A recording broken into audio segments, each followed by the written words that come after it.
We want to give a couple minutes. I see Kurt's walking in.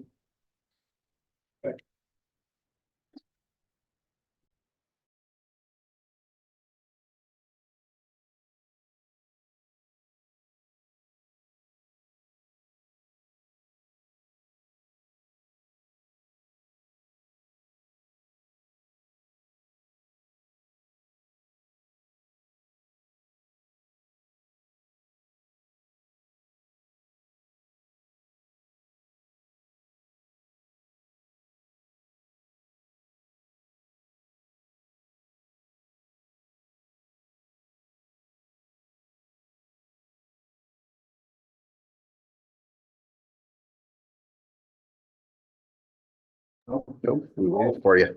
Okay, I'd like to call to order the Board of Finance Budget Workshop for Thursday, March 21st, 2024. Please join me for pledge of allegiance. You can stay there, Carl. Oh, no, you don't want to look at me, you want to look at the flag. I pledge allegiance to To the flag of the United States of America and to the republic for which it stands, one nation, under God, indivisible, with liberty and justice for all.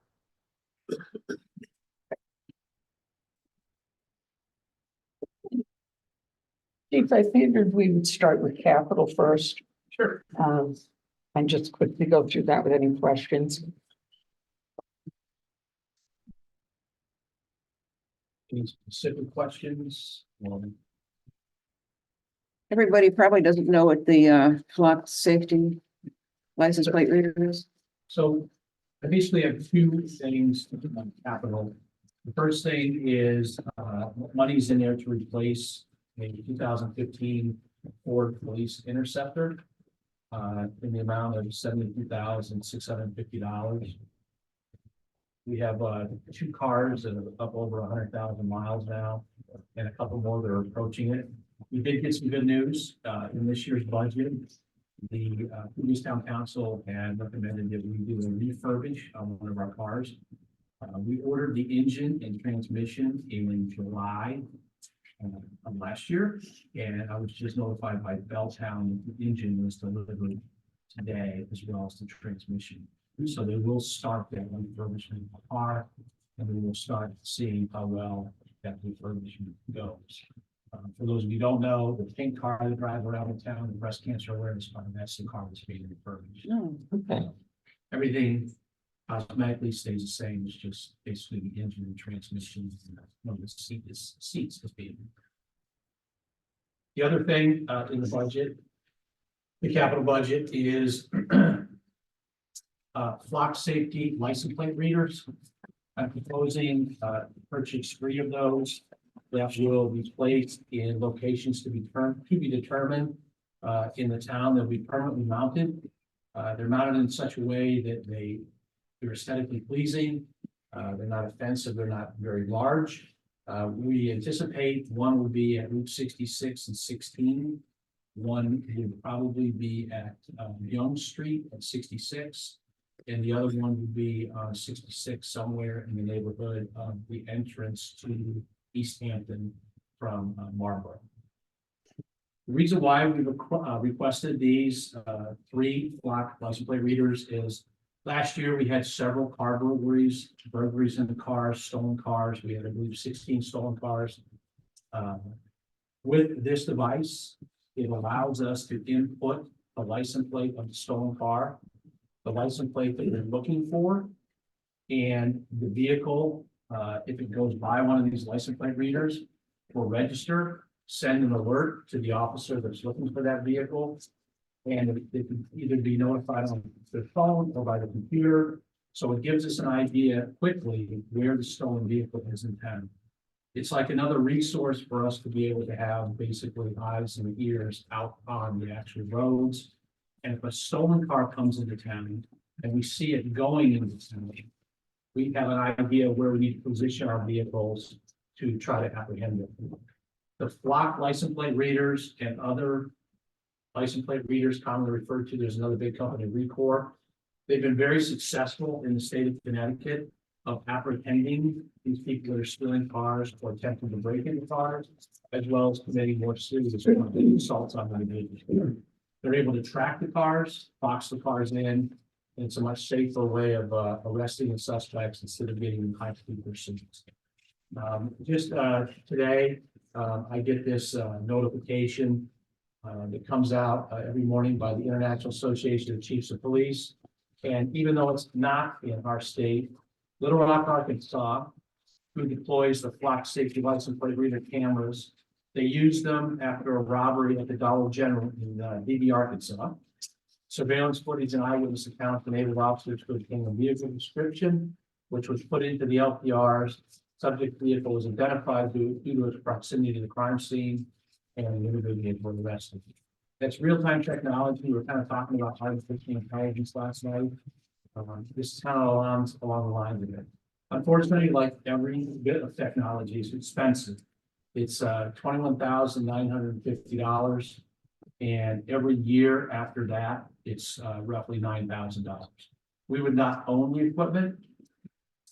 So basically, after our 2-year contract, if I or the town council or the board of finance decided that they did not want to continue financing the block LPRs, they would come and take them out. So they're not our equipment. It's basically a rent, so to speak. A lot of departments in Connecticut have them. Glastonbury has them. If you've been to Glastonbury, you've probably seen them. They're on long brown poles and a camera colored brown, so they blend in. But I think they have somewhere up to 20 of them positioned around town. There's one at the Home Depot on ramp to Route 3. As various other places in town. And they've had very good luck with the technology in helping solve the crimes of stolen vehicles. Those are the only two things about it. Any questions, anyone? On the technology, if a car is stolen in East Hampton and the owner isn't aware of that for a couple of hours and his or her car is long gone, this wouldn't pertain here unless that license plate is picked up in some other town, right? Is that correct assumption? So it is a correct assumption. However, we have the ability to, for example, if we know the car was stolen in, I'll call the Portland, Marlboro side, or Portland or Marlboro side, whatever is stolen. Marlboro has license plate readers on their vehicles. Middletown has fixed license plate readers on some of their buildings. We can contact them and say, can you search your license plate reader system to see if this car went by? We can also go on to any department that allows us to access their license plate reader information and search it. There's an app called Slack that a lot of the investigators in surrounding towns use. So now the officer doesn't even have to call on the phone. He just goes on to a secure app that law enforcement uses, reaches out to the agencies and says, can anybody and everybody query their license plate readers, regardless if it's a flock or a record, to see if you've hit it. And a lot of times, you get hits and say, well, it hit here, it hit in Middletown, it hit in Southington, and you can start to see where the car travels. So you're right, if we don't know about it, we can't enter it. But once we do find out about it, they're probably out of East Hampton, but we can use that technology to help us from surrounding towns. Gotcha. The same way if a stolen car came from Portland and was heading towards Marlboro, and Portland called us and said, can you check your license plate readers? We would do it and say, yeah, they go through town. Yeah. And we also saw it going into Marlboro as well, so it's long gone. Gotcha. Do any of the cruisers have mobile versions? No, sir. We, last budget cycle, I requested to put one of them in a car. And we've had a good, very lengthy capital committee discussion on it. I believe you were on the committee, and it was a good point that you're putting in one car and there's a high probability that car could be parked and it really wouldn't do any good. And we went back, reevaluated it, and basically for the price of 3 is almost what it would cost for the price of 1. And so these are out there 24/7, 365. So answer your question, no, these are not the amount of. Can these be moved around different parts of the town at will, or are they hardwired in? Can they be uprooted and? Solar, they're put into a pole, so obviously they can't be stolen. Mhm. there's two options you can do when you purchase them or when you rent them. You can have them install the devices, or you can take on the responsibility of installing them. We haven't decided which way we're gonna go with that. If we were gonna install them, then I would miss the services of the director. Who else? But to answer your question, yes, they can be moved. Not readily, easily, because there are some type of post that locks in the ground so they can't be stolen. But, if we said, it's not working in this area, we could certainly move. Gotcha. Certainly. And if there's permissions that go into with the state, if you're permanently installing it, in the right of ways, you have to get encroachment permits and stuff like that. If it was on town property, it'd be a little different. We wouldn't have to. Certainly, we would look into that. Is there data to suggest that there's a number of cars going through town that would be categorized as stolen? Or is that a tough question to really pinpoint? So once we get them, we would be able to, see cars that are going through that are stolen. I don't have any of that data now because we don't have them. But if you had a stolen car that you're looking for, if you put it in, it's immediately going to be it's gone through and when.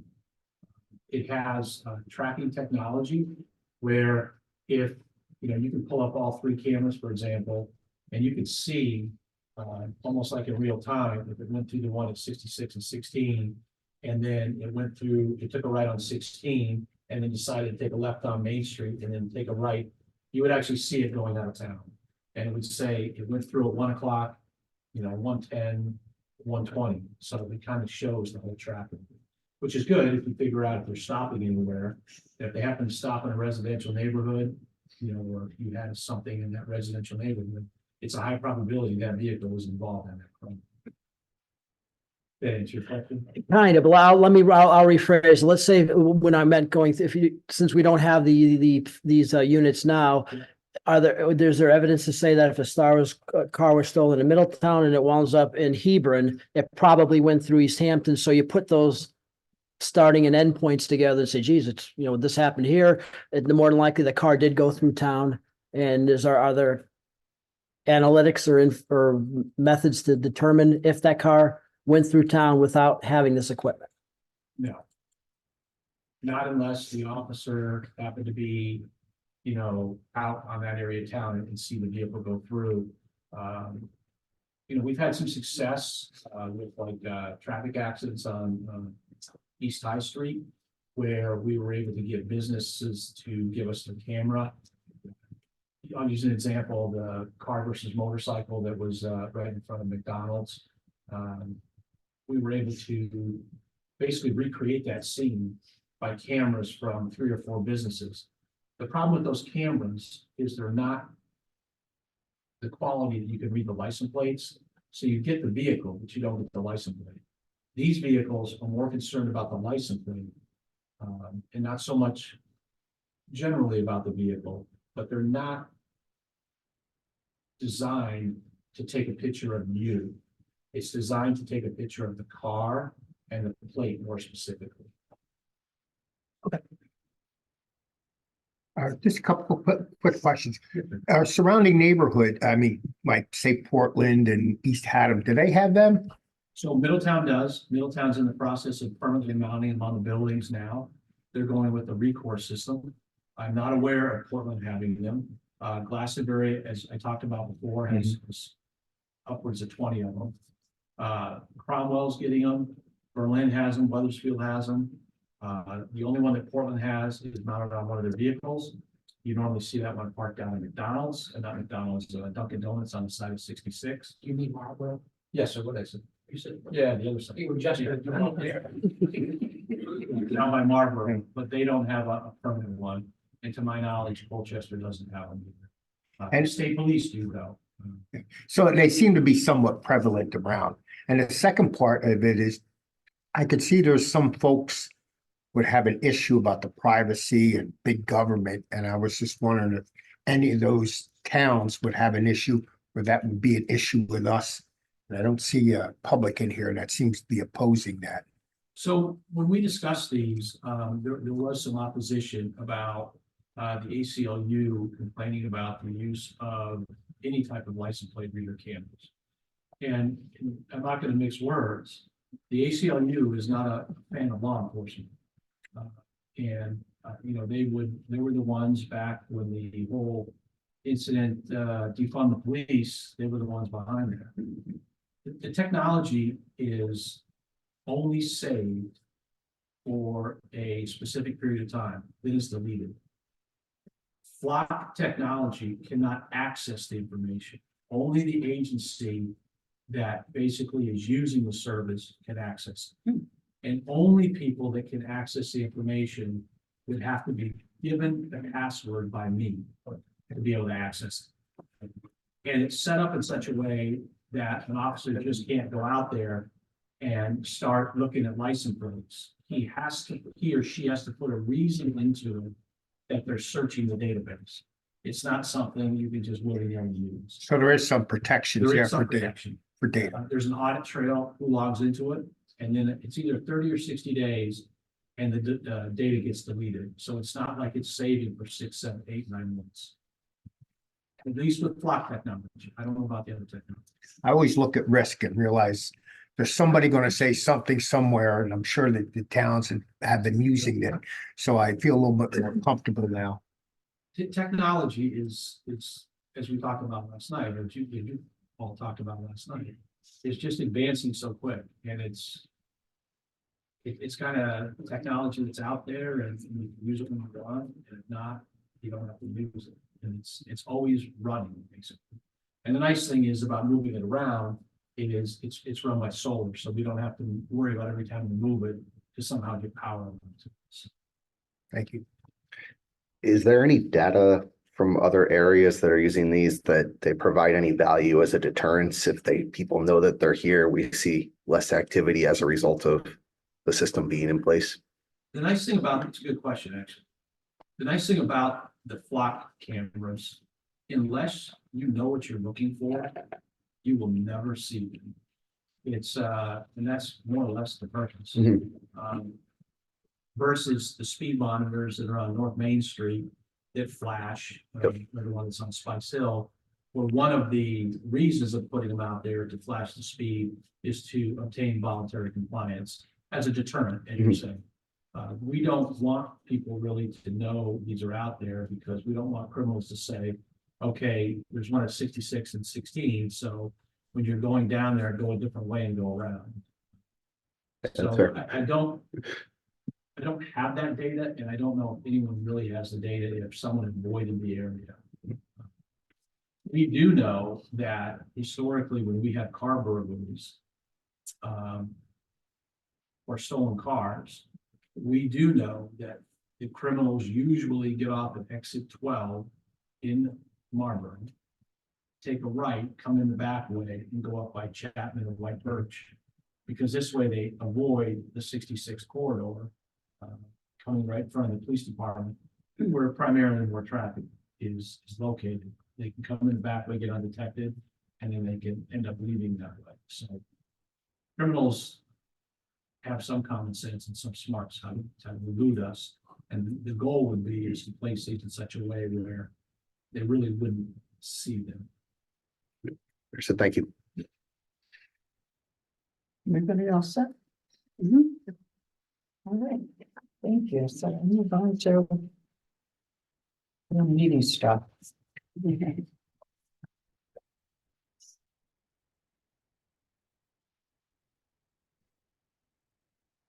Police administration, page 47. You're welcome just to go right down them in order. Easy for you. Right then, what? Right down in order. Yeah.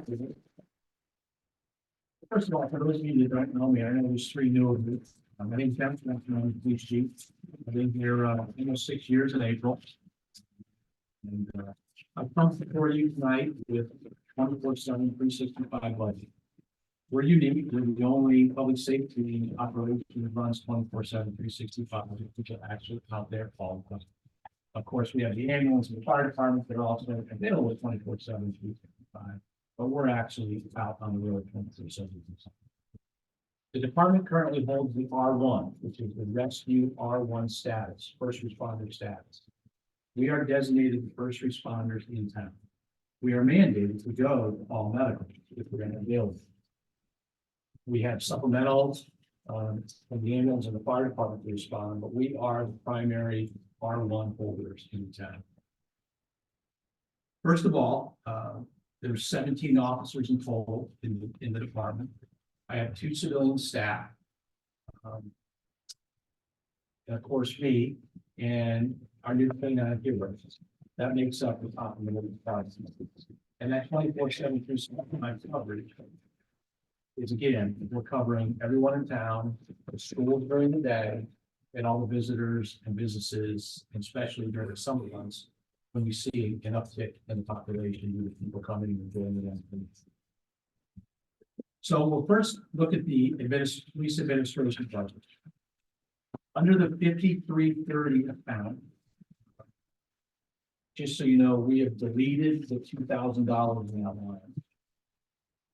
We were going to use that money to send back the Humvee that we have, the military surplus vehicle. But Mr. Cox has allowed me to use funds in an account to get rid of that this year and not have the budget to get rid of it next year. The reason why we have to pay the $2,000 is it's roughly going to cost about $1,800 to ship it back to Pennsylvania. That Humvee probably goes about 50 miles an hour on a good day, as Mr. Turner can attest to. And it's having a lot of mechanical issues. That's why we're trying to get rid of it. So Belltown is going to tow it, or however they're going to get it down, flatbed it back to Pennsylvania. So that amount is going to be deleted out of what you have. Not a big savings. Okay, every little bit. Thank you. Under the 5430 account, I'm sorry. I think I skipped it. No, okay. Under the 5430 account, building equipment and maintenance and repair, we've increased this account by roughly $1,700. And the reason for that is this current budget, we were authorized out of ARPA funds to buy a new fingerprint machine made by IDEMIA, which ties into the one that we use for criminal fingerprinting. This fingerprint machine is located right outside of the lobby, and we use it to do our pistol permits and mostly for the fingerprints for Board of Ed employees. As a result, like everything we have, there's a required maintenance fee that has to be kept up every year, and that is for $1,500. An additional $200 is for the increase in calibration costs for our radars and our laser devices. So that total budget line is looking to be increased by $1,700. Under the vehicle maintenance account, 5438, you'll see an increase of $5,000. Over the past several years, the budget amount has stayed the same at $20,000. But costs go up every year, as well as the cost to service the vehicles. Every year, we go out to bid for the repair of our vehicles. And every year since I've been here, Belltown's won the bid. Initially, in 2019, we were paying roughly $93 an hour for labor. And in 2023, it's been up very small, up to $105 an hour. We currently have a bid out there now, and the last bid is due tomorrow. I would suspect that it's probably going to go up around 110 and 15. In the past several years, we've been very close to spending all the money in that account. In 2021, we were just $500 under. 2022, we were about $700 under. 2023, we had a good year. We were $1,300 under. 2024 to date, we're $4,981 over. The reason for that overage this year is we had to replace the transmission. We tried to do it, how do I say it, the cheap way, and get one out of a junk car. That failed miserably. And then we ended up having to get a rebuild. The transmission alone was about $4,500. $4,500 out of the $20,000. We run very large brake rotors and brake pads on our cruisers. A lot of times we go from 70 to 0, 0 to 70 back and forth. So we replace our brake pads and rotors much more than you would on your car. Every time, if we do 4 rotors and 4 brake pads, we're looking at about $1,200 per car. As our fleet gets older, we end up having to repair them more. It's a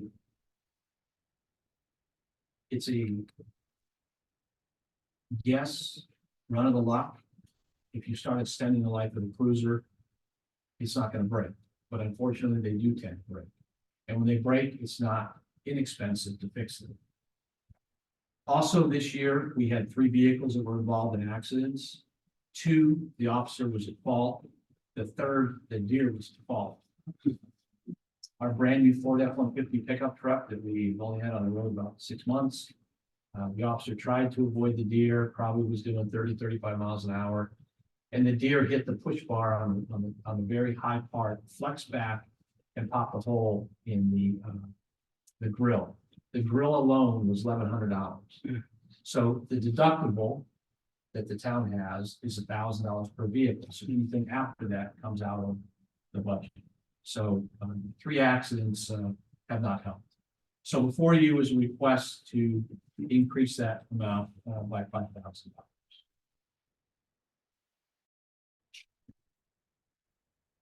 In the 5590 account, other purchase services, you'll see an increase of $11,500.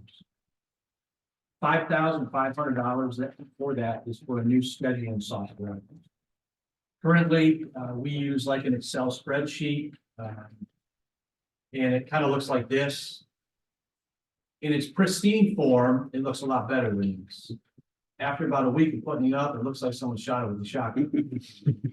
And the problem is it's done by paper, it gets whited out, and it gets to a point where it's basically can't even read it. The officers don't know what shifts they're working unless they check before they go home. So we'd like to go to a cloud-based software or scheduling software. The officers will be able to electronically request days off, be able to take sick days off, personal days off. They'll be able to look at the schedule, see how many officers are working, to see if they can take a day off. It calculates how many hours they're working, how many private duty hours they're working, keeps track of it electronically so there's no mistakes. The best part is it interacts with Munis. So our goal is payroll will be able to be done through this app and submitted right up to the finance department after being checked by the supervisors seamlessly. Right now, my administrative assistant there has to calculate it, do spreadsheets, submit it up to payroll, be processed. And it takes time. This will be much more efficient. So again, that's $5,500. A yearly fee after that is just shy of $3,000 for the maintenance and the cloud-based storage. We're not going to store it on the storage system. We're going cloud-based. It's much better. Addition to that, $5,500 is $6,000 for the body-worn camera storage. As many of you were around when we transitioned to the body-worn cameras and the in-car camera systems, the goal was to increase this account every year slowly. So right now we pay about $22,700 a year for maintenance licenses and cloud storage for our body-worn camera videos and our in-car camera systems. As you see from that account, it's nowhere near that $23,000. We are using some of the money from this account, and the rest of the money is coming from capital that the original account was allocated. So we take some money from capital, some money from this account. Eventually, that money in capital is going to run out, and we're going to be able to pay for it all off of this line item. So in talking with Joka and the town manager, is we raise that a little bit at a time, so we're not going from 0 to 22,000. So that is that. Under the 5611 account, supplies, materials, and minor equipment, you'll see an increase of $4,200. In the last General Assembly, they made a modification the Connecticut General Statute 1980-197A, which basically required by October 1st, 2023, for emergency medical responders, EMRs, which we are, that we must carry and administer epinephrine using automatic pre-filled cartridge injectors, basically EpiPen. The cost of each kit is anticipated to cost anywhere between $500 or $700. And admittedly, I went on the high side on this, just in case. We need a minimum of 6 kits. We have 4 defibs, so we would put 1 in each defib kit. 1 in our booking area where we process prisoners, and have a spare on hand in case we use one. The law, even though it was effective October 1, the state still has not, OEMS has still not come up with the drop dead deadline when we all have to meet. But I have it on good information that it's going to happen during this budget year. We're going to say you have to do. We certainly don't want to get caught without any money in the budget. We're so confident that we're going to have to go to it that in our next EMR training, we are going to be trained hopefully on the auto injectors. So that is that. Under the 5810 account, dues and fees, it's a small increase of $250. The department has a partnership with the Plymouth County Vehicle Bid Procurement Process. It's a state bid out of Massachusetts that they allow us to piggyback. And the last cruiser we bought, we piggybacked off their bid because the state did not have the bid out at that time. So they increased that participation fee by $250. The increases in patrol 5110 and 5140 are basically contractual increases required by the union contract. They're entitled to a 3% raise as of July 1.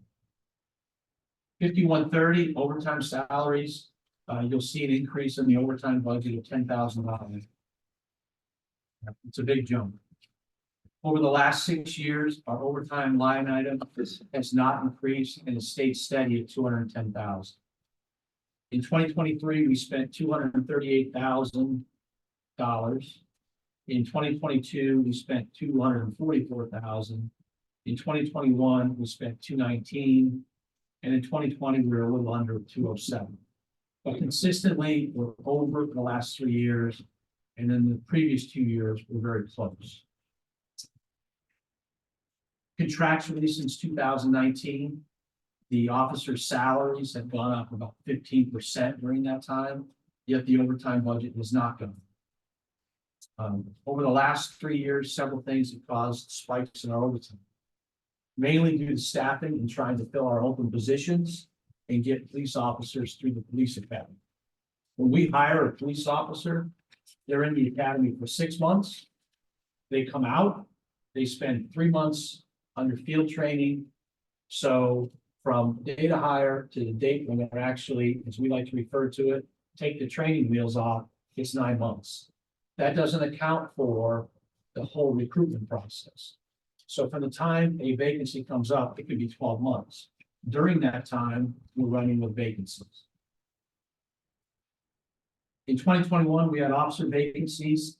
We had 3 officers. We hired 3 officers. 1 did not make it off probation and was terminated. Several officers were out with COVID. 2 officers were out injured for 6 weeks and the other for 4 weeks.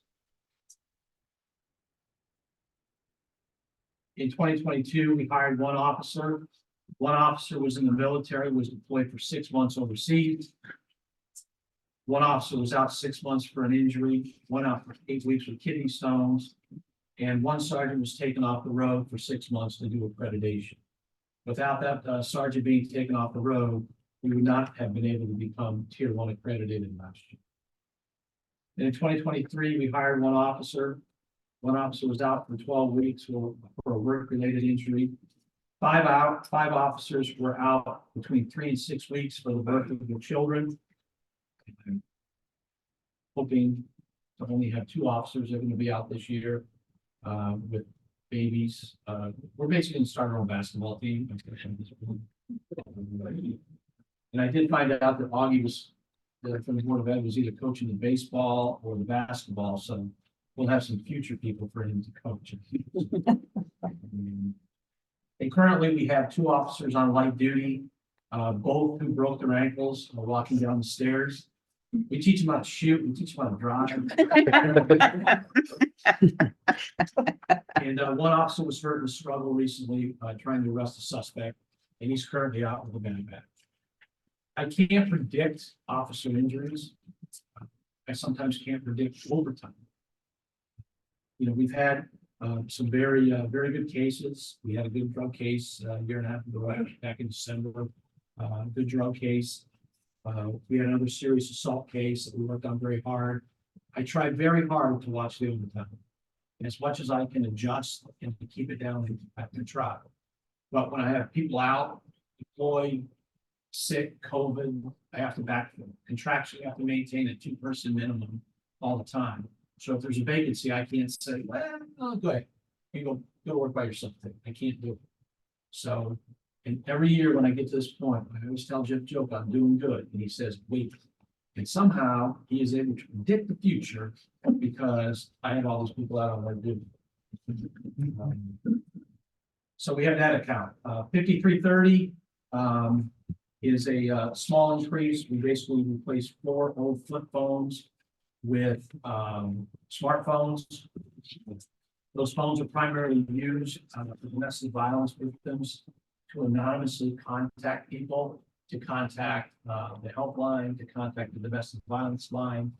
And we also use those phones to take photographs of crime scenes. And then Jeff Joker found a way that we could upload it directly to our server.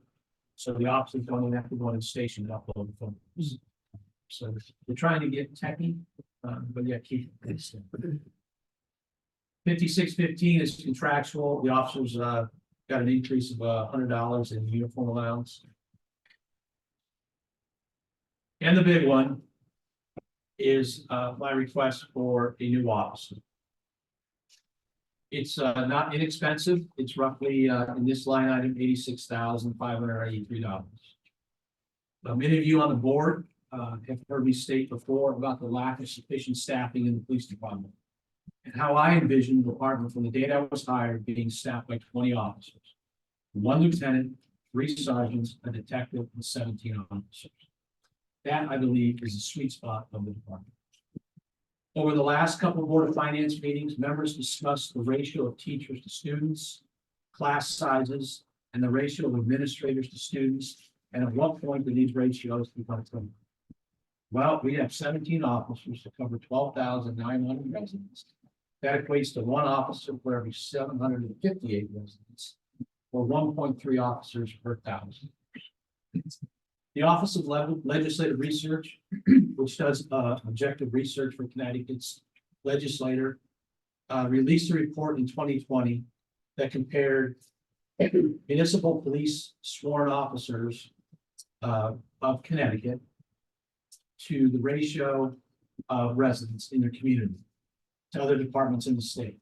Of the 93 departments that were surveyed, they evaluated East Hampton, as the 2nd lowest ratio of police officers to residents at 1.15. We only beat out Plainfield, that is at 1.10. So 93 departments, we sit at almost at the bottom of the barrel. The FBI and the Department of Justice and other articles you can find online list the range of percentages anywhere between 1.8 and 2.6, with the average being 2.4 officers per 1,000. I am in no way, shape, or form saying we need 2 officers per 1,000. Unless, of course, you want to give them 40 officers. I don't need them. As some of you may recall, I often speak about the number of times there's 2 officers working on any given shift. And the numbers have fluctuated over time. But what has shown to be true, as my staffing increases, the percentage of time that there's 2 officers working drops. In 2017 to 2018, we had 15 officers. About 55, 56% of the time, 2 officers were working. In 2019, we had 56 officers. 56% of the time, there were 2 officers. In 2022, when we were given 1 additional officer, it went from 56 to 49.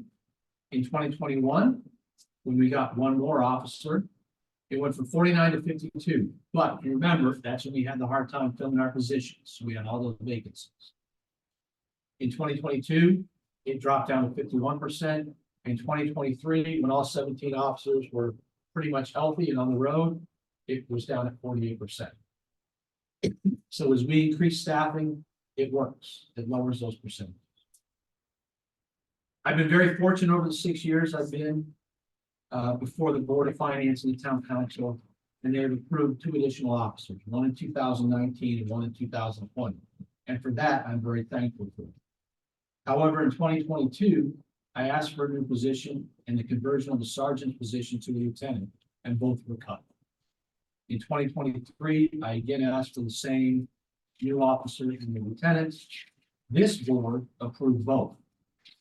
Unfortunately, the lieutenant's position was the only one approved by the town council. With the approved conversion of the sergeant position to a lieutenant's position, I have now removed an officer from patrol. He's no longer going to be part of minimum staff.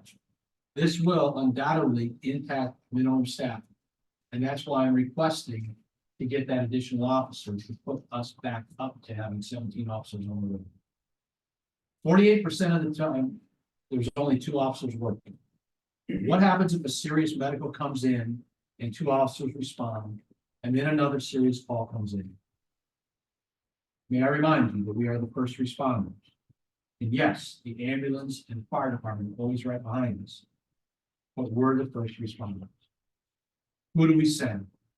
I'm always asked, what about mutual aid? What about the state police? Absolutely, you can hit the panic button. Portland usually runs with only 1 officer working. State police, they're a long ways away. There have been many cases over the last couple of years where this same situation has presented itself. We've had accidents and another accident. We've had an accident and a gun call.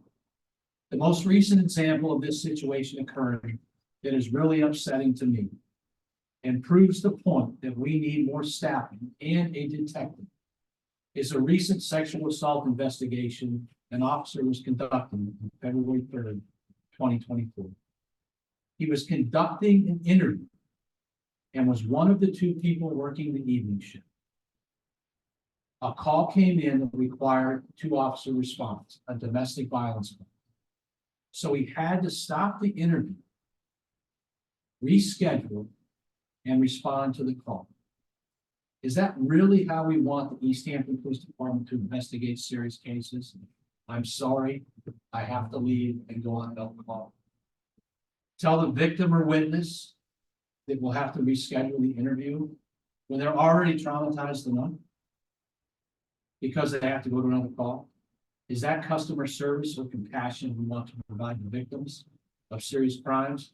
I certainly is not what I want. I know additional staffing is very expensive. Budgets are tight. Taxes must go up to pay for it, and I understand it.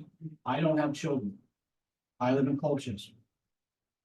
I know that a lot of my taxes go to the board of ed, and I get 0 benefit. I do get benefit because we have a good school and everything that comes along with it. So there is a benefit. I just don't. I've been asking for 2 years for additional staffing.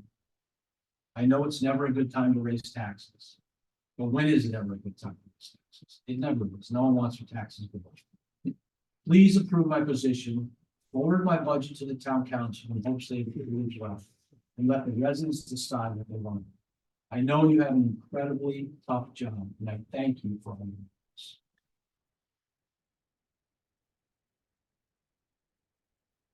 Questions? Go ahead. You have a retirement that it's imminent, I have, or let's say the next 6 months. I have one that's retiring May 31st. Okay. Officer Picar's put in his papers, been accepted by the town manager. He's retiring in May. We've started the recruitment process to fill that as soon as we can. Because if I talked about the lag time that it's gonna take to get that person in the academy. So you're gonna have a hole in between. Yes, and in 2025, I have a very high probability that I will have a retirement prior to October 1st. Another question. Is there any statistics that you know of about the traffic count on Route 66? Seeing that it goes right through town here and the more cars to go through, the more apt that there would be crime involved from that count? I don't know how you draw a correlation to the cars driving on Route 66 to crime. I mean, I do have some traffic counts that I can get you. Yeah. Martin, been on 66. I will give you an example. We have the speed monitor that's out on North Main Street. That's been out there since 2019 or 2020, and it's tracked over 1 million cars. Hmm. You know, over the years. There's a lot of traffic in town. And a lot of traffic on 66, but I can't correlate that to crime. Do you notice a lot of large trucks using 66 versus say when you got here or 5 years ago? I see, it's I pretty mean, much- big trucks, Yeah. I big mean, ones. It all depends on, I think a lot of construction that's going on. I mean, fortunately or unfortunately, however you want to look at it, we are basically a gateway from basically Middletown to, Route 2. Yeah. Whether it be 66 or 16, it's, has traffic increased? Absolutely, it's increased. It's dependent on a lot of things, what's being built, what's going on, how much construction. You saw when this place was going on, there was 5-6 trucks coming in here every day dropping off. Sleeves. But I can't correlate it to crime. I just think the more traffic, the more bad situations that could happen. Well, I would tell you that probably one of the biggest complaints I receive probably at least once a week is speeding vehicles. Huh. So, we've had it on, your street, we do the best we can. We have a grant right now that we got from the state, a $5,000 grant. So it allows an officer to go out there in 4-hour blocks on overtime, 100% reimbursed by the state. And that's all he does, or she does, is stop cars. And they're doing a good job stopping them. So people are noticing that the extra force. Okay, that's all I have right now. Might have more. To your tier 1 accreditation as part of the police accountability bill, if the lieutenant didn't have to do all that paperwork as part of the accreditation process, would that affect, how much would you need an officer at this time? So the 3 tiers of accreditation, that's a very good point, is a total of 322 standards. So they tiered off, first tier was 122, the second tier is 90, and the remaining tier 3 is the rest of them. Once it gets to tier 3, it's like you reset and start all over. So it's a never ending process that is going to go on forever until they change the law. So the need for that lieutenant, that's just one portion, is for him to do accreditation. If he didn't have that, or that we did not have that as part of the police accountability, I still would have still been pushing for that lieutenant's position, because there is no buffer between me and the sergeants. And if we have to do, as part of the police accountability bill, it's very regimented how we have to do internal affairs investigations. The complaint has to come to me, I have to assign it, someone has to investigate it. When they investigate it, when it comes to me, it's like I'm the one that doles out the discipline. But yeah, I'm the one reviewing it. So there's no checks and balance. So that's one of the reasons why the lieutenant's in place, because there'll be checks and balances before it just gets to me. And it also serves as the second in command if I go on vacation. And people have said before, what happens if I go on vacation? I give the town manager 4 sergeants' phone numbers. I designate one to be the point of contact, and that's what he does. So with the lieutenant, to be a clear delineation of what his or her responsibilities are. But on the bigger side of the ball, it allows me to free up some of the administrative stuff to get out there and start looking for grants, which I think are important.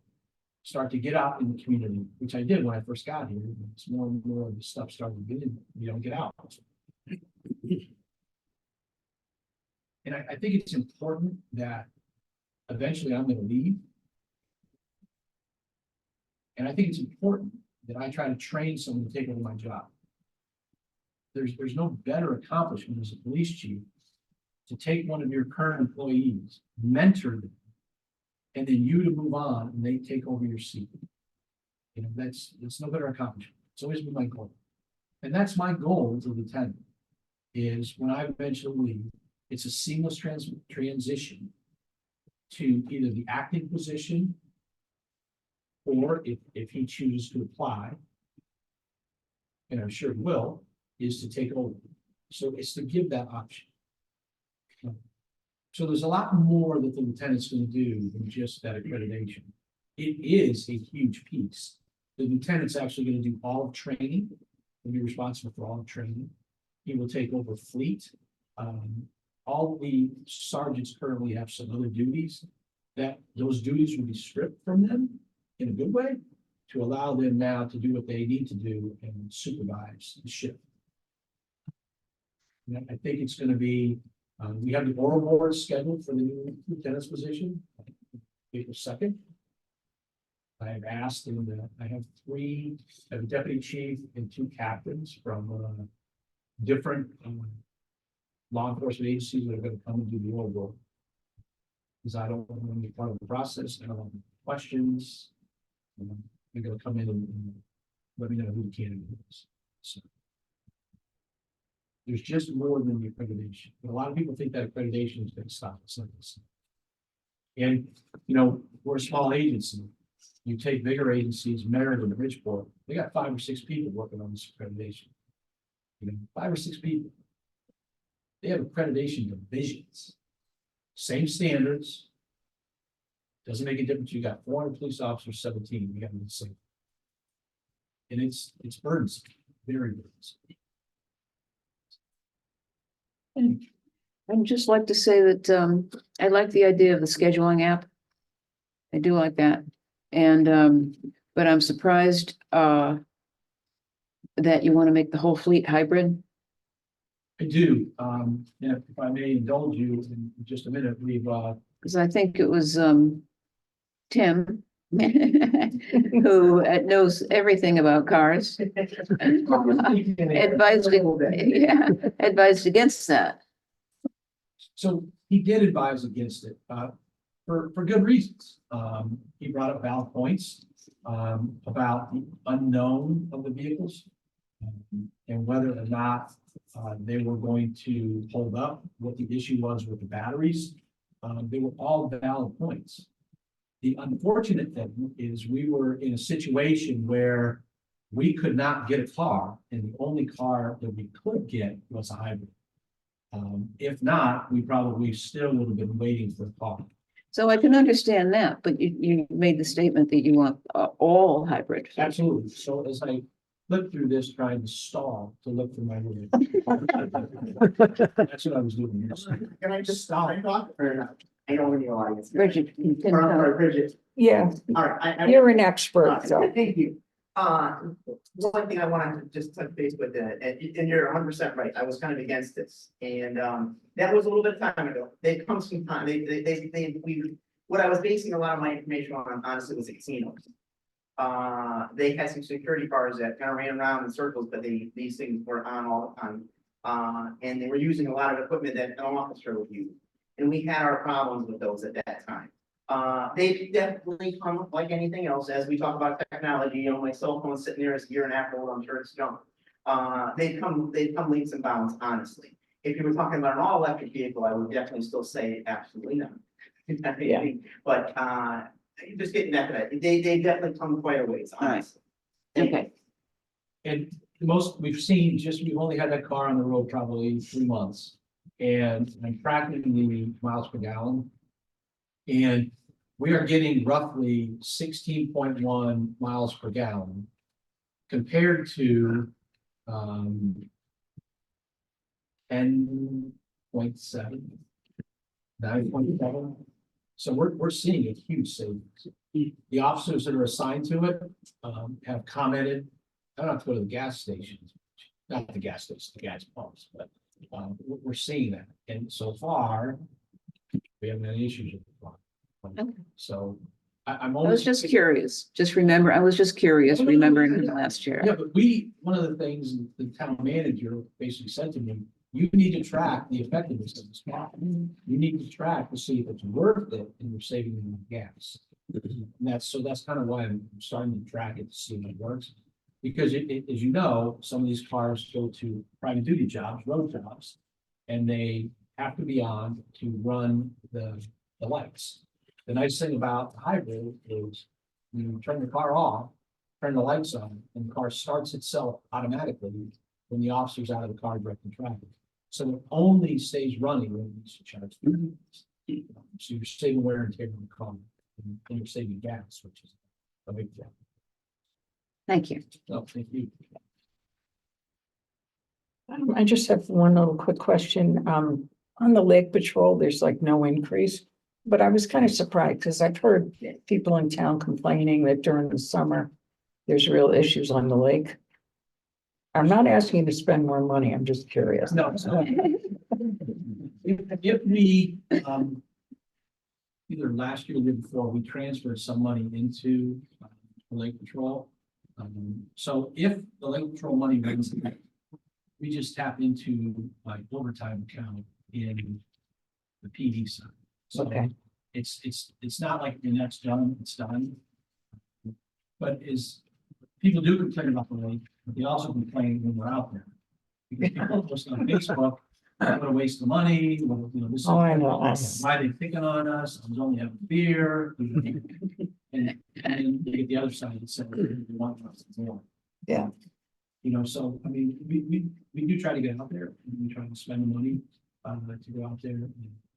But as I kind of alluded to, staffing issues, people out, it's tough. And Right. people have said, we'll send one out on the lake. I'm not going to do that. That's an officer safety issue.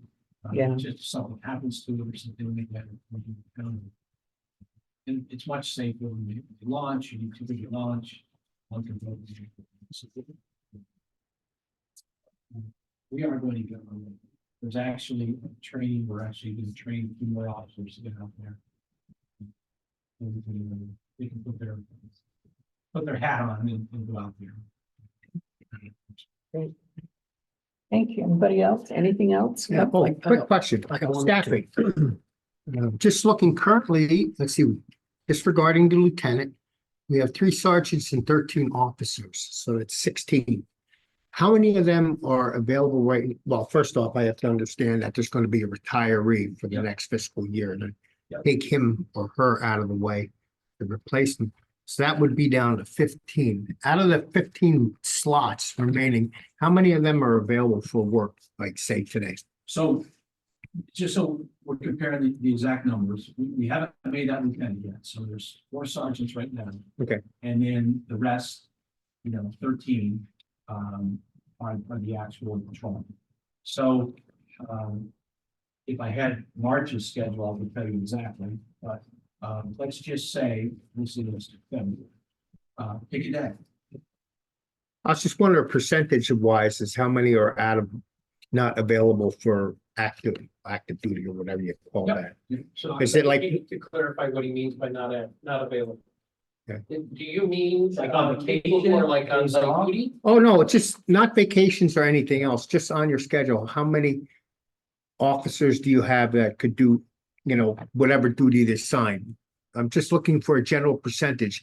Is it like 10% of the officers are out sick or something like that on some long-term sickness or some disability So. or workers' comp? Of the 17 officers that I have 3 that are out on basically injury. So if you take, that's 14 that I have available. To work. If I have an emergency, can I get them all back in? Sure, but I still have to cover the shifts. Mhm. So percentage wise, it's affected by whether they're on days off or vacation. But when I talked about the 3 that are out, I still have another 14 that are still there. When the lieutenant is cycled off and he comes out of the patrol zone, he still is there to respond. And, you know, that's what some people are worried about. Well, you're taking one off and now he's going to be an administrative person. Well, it actually benefits the town because basically any day of the week, Monday through Friday, there's always going to be 4 people available. Me, the lieutenant, and 2 officers, providing no one's on days off or sick, to respond in an emergency to any situation. And my biggest concern is the schools. And rest assured that all of us are going to go. I'm not going to sit in my office. I'm going to go. It's when you get on the other shifts, it becomes, I can't take, for example, it's an excellent point and a good question. 3 of the people that are on light duty are currently assigned to the day shift. Contractually, I could not take people that are currently assigned to the evening shift and move them to day shift to cover the vacancies. So I'm restricted by the contract. Once the schedule gets posted by the contract, I can't change it unless the union agrees to it. And they're not going to agree to it because I'm backfilling the day shift openings with overtime because those 3 are out. So I have to go within the contract. I can't just switch them around. Does that kind of answer your question? Oh, yes, it just also illuminates another question, but we'll leave that for some other time. Any questions? Call me. I'll try to help you. I do have one more question on page 49 under quantitative personal measures. I see there's about 3,500, maybe 4,000 calls that the officers go to on a given year. And I don't know how long it takes to write up a report, but is there overtime involved too in the customer, the police officers keeping records properly and in a timely way? So the only reports that they would have to stay and write on overtime would be reports that are going to court either that day or the next day. Otherwise, unless it's a serious case, they go home and come back and write them the next day. Okay. Yeah, so they don't, as a normal course of business, stay and write reports on overtime. Okay. Usually, primarily, it's usually only just court. With the system we have, they just jot a few notes quickly in a draft format, get the main gist of it, and then it's enough for them to recover. Okay. Can you open that? Can I open your water? Sure. If it squirts on you, then so be it. Are we ready to move on? There's dispatch. There you go. Thank you. Yep, appreciate it. Oops, that's all right. Yeah.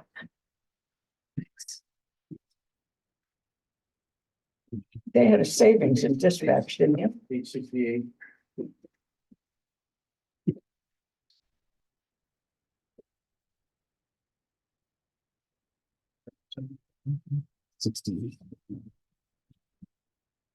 Yeah, calls went down.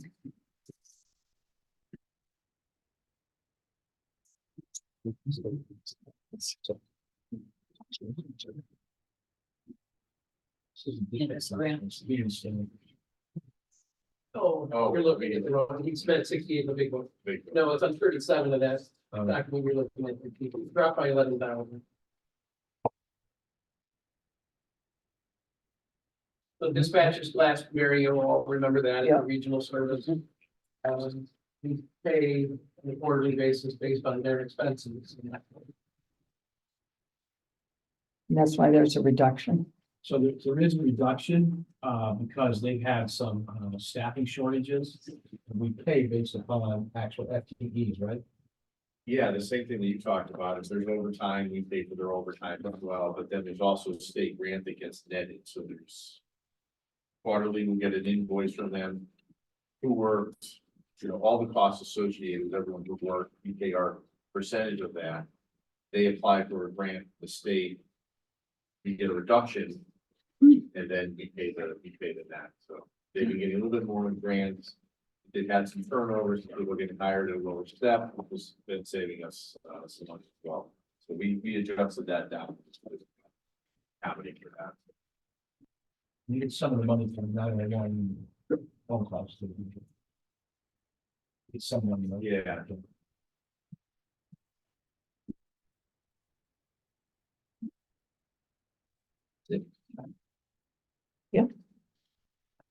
Thank you. Very much. Thank you. Thank you.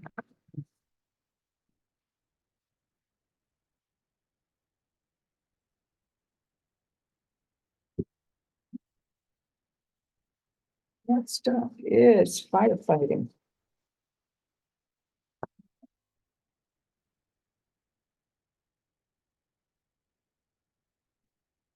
Thank you. I appreciate you.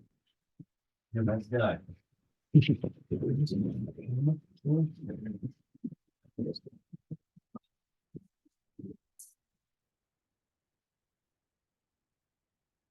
Hello, everyone. We on to. Good. I am the new fire chief, second year doing it, so don't mind me while I stumble through this. Just kidding.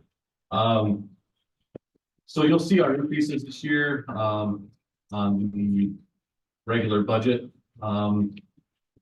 The largest thing, it looks really big, over 18% due to, the stipend change that was approved last year. So that's 55,000 added to that. Some other things are just some stuff for our admin secretary for a pay increase. Trying to go down the line. And then you'll notice that there are just everyday raises on things like fire equipment testing. We test over a million feet of fire hose every year, or not a million, a mile of fire hose every year. And that mile of fire hose was at 23 cents. Now it's going up to 30 cents. So that's one of our increases. Cleaning service, they just want more to clean the building. Building maintenance and repair. As you know, we just have older buildings, so things are breaking all the time. So and the costs are going up because everything we have to hire out, which is a huge thing for us. Paying someone else to do the job is a lot, especially when you have 3 buildings to do them. Vehicle repair and maintenance, we raised that by 1,000. That's mainly to help us with some DOT standards to get the trucks on a regular DOT schedule that they weren't in. The next couple stayed the same and going to 5611. Supplies, that's just normal things going up, like cost of everything else. Heating oil, that did go down. We can actually change that and get rid of that $500 and just make it 0.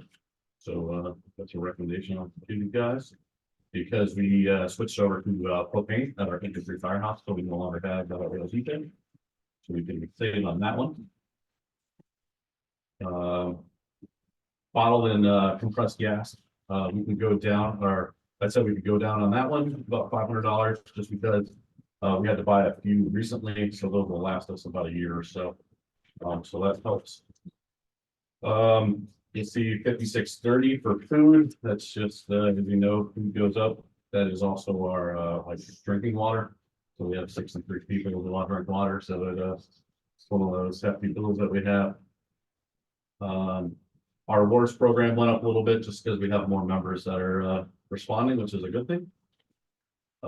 Annual contributions that went up $500 just because the cost of food is going up. So this is like the one day a year the firefighters all take a break and we have a banquet. So the price of that has gone up significantly. Radio and communication supplies, you'll see that actually this year I'm kind of in the hole on that line. Due to some stuff breaking with our radio system. So I'm just trying to have a little money in there just in case something breaks in the future, which stuff breaks all the time. Building maintenance and supplies, very small increase. Hose and foam, that's just because the price of everything's going up, like I said. And then the last one that I have that went up was $250 on computer equipment. That's just because we need to have more money to buy things. This technology is going through the roof. And then, do you guys have any questions on that? Yeah, you said it, but I missed it. 5623 compressed, gas. Yeah, so we lowered that one to 1,000 this year. It was 1,500 last year. And that's just because we were able to bulk up. as you can Okay, see. so, and that's already accounted for in Yeah, here. that's already Okay. accounted for. So that's why you kind of see overage now, and it'll be less next year. All right, thank you. On 5316, that's computer consulting services. Yep. You've never used that money. Yeah, so, we, we kind of never had like an IT person, which we finally have gotten into. We didn't even really have, Wi-Fi in the firehouse until last year. So it's not crazy to really think about. So, we do have a person now who's been, helping us with that. We've been doing a server upgrade. So he hasn't charged us anything to work, out of that budget line item, but he will in the future to maintain the system. So we're getting, some new computers through the server last year, that we got, in capital. So because of that, he'll have to eventually spend that money. So just to maintain things and, update the computers and such for it. So it hasn't been used, but I promise you it will be used. On 5652 coach boots and helmets, it seems like it's pretty much a consistent number every year, some spikes Yep. and some drops. What's the life, what happens when a piece of equipment like that is it torn, ripped? They seem like they're rugged, so Yeah. help me understand, So, how they seem like they would last 100 years. yeah, so they can last 100 years most of the time, but OSHA only lets me have stuff for 10 years. Okay. So, everything has a shelf life per OSHA. So it's the same thing with our fire gear, which you'll see on the capital side. All that is only good for 10 years. So they tell you, you have to get rid of it. So we have to do every year is we do a gear inspection also for OSHA. So we have to go through every set of gear, every pair of gloves, every pair of boots, every pair of helmets. And we have to make sure that it's good to go. So through that process, that's how we have our ups and downs, because we have to obviously replace those things or fix them if they're broken. There's a lot of guys, if they break things, they don't like to come to you and tell you that they broke it, you know, so we find them during that phase of inspecting them, so. And boots wear out, you know, then people get frozen and stuff, you know, it depends on how active you are, so we have more members that are active and less active, so. Yeah, it just really depends. And if something shows little to no wear and it's 10 years out, it goes. It has to go west, so, and that includes the firefighting, like, boots are not just the pants and the jacket. And those are about $4,500 to $5,000 for the place, so, and you have to get rid of it. No, When will you have to, there's a new requirement that you have 2 sets of turnout gear? yeah, so, OSHA right now has a huge change for the fire service. It's 608 pages long, if you're bored and want to read it. And essentially, what they're doing is they're taking, the NFPA, the National Fire Protection Agency, they're taking their level of requirements and they're going to make them OSHA standards. So when they become OSHA standards, now OSHA can come after you and fine you essentially. So it's in a lull kind of right now because you have like a period where you can complain about it. You have 3 months to complain about it, which we're trying to kind of get things to slow down a little bit. Because it's going to be very costly. If everything they say has to be done, it's going to be a very big burden to the taxpayers. And a new 2 sets of gear, just that gear alone would be about $250,000 I've got to replace it with. So, if it does happen, which we're looking at like 18 to 24 months, they're thinking if it goes through legislation or not. And then those changes are going to come. So, it's going to be pretty crazy stuff. It's gonna move the whole fire. It's gonna take a 1980 standard and move it to 2020. Are there many instances where firefighters are using uniforms that have killed someone or injured someone because codes haven't been up to date, and then that department or that town is, you know, in serious trouble? Not that I know of. It's more of a liability for the town if stuff is out of date for you to give it to your member and then he goes and uses it, gets hurt. Now it's on the workman's comp in the town. Okay. And we have had some OSHA issues about here. They came a few years ago. We did get a fine for that, but That's something that we corrected with that yearly gear inspection, which we weren't doing before. And the gear is labeled with the date of manufacture? Yep, it's labeled with the date of manufacturer and it's actually made for the firefighter. And in that new OSHA standard, it's gonna have to be sized, which we currently do. We have a person who comes in and sizes the firefighter. So I won't be able to just hand out gear from someone else to a firefighter and in future. I'll have to actually pay someone to come out and measure that person and they'll have to be able to say, this set that I have sitting on the shelf is okay for that person because it fits. And if I don't have a set, then I'll have to spend $4,600 currently to replace or get them a brand new set for someone who hasn't even responded to the call yet. So it's, the rules are gonna get very strict. What happens to the old gear? So the 10-year-old gear, we destroy. So we have to destroy it. We don't want it to go anywhere else. There was talks about like sending it overseas, but we just feel it's better just to destroy it. So we cut the gear and we dispose of it just in the trash. Do you have a plan for how the new gear, new requirements gonna be paid for as far as uniforms? Not yet. So because we're in this like 90-day period, I haven't come to the town for any help yet. But if this does happen, I will be communicating with Dave. So it's gonna be something that's gonna have to be planned out Okay, because it's a lot of money. thank you. How are you doing with, recruiting volunteers? I know that Sure. there's been, Did you see the full sign in full vault last year? Yep. Thank you, Dennis. So that actually got me 7 new firefighters at one stop. No, So I currently awesome. have 5 of them in a firefighter 1 class, which gives them the abilities to fight a fire interiorly per the state, like OSHA. So they're working on that right now. So it's a good thing. We're doing Good. good. So the numbers are going. And 63 volunteers is sufficient? Yeah, we have 63. Our numbers max out about 100 is what we used to allow. But we'll take anyone. So anyone, any age, we'll take it. So there's always a job. Alright. There's always a job. to do. Any questions on the operating budget? thank you very much. Thank you. look at the capital.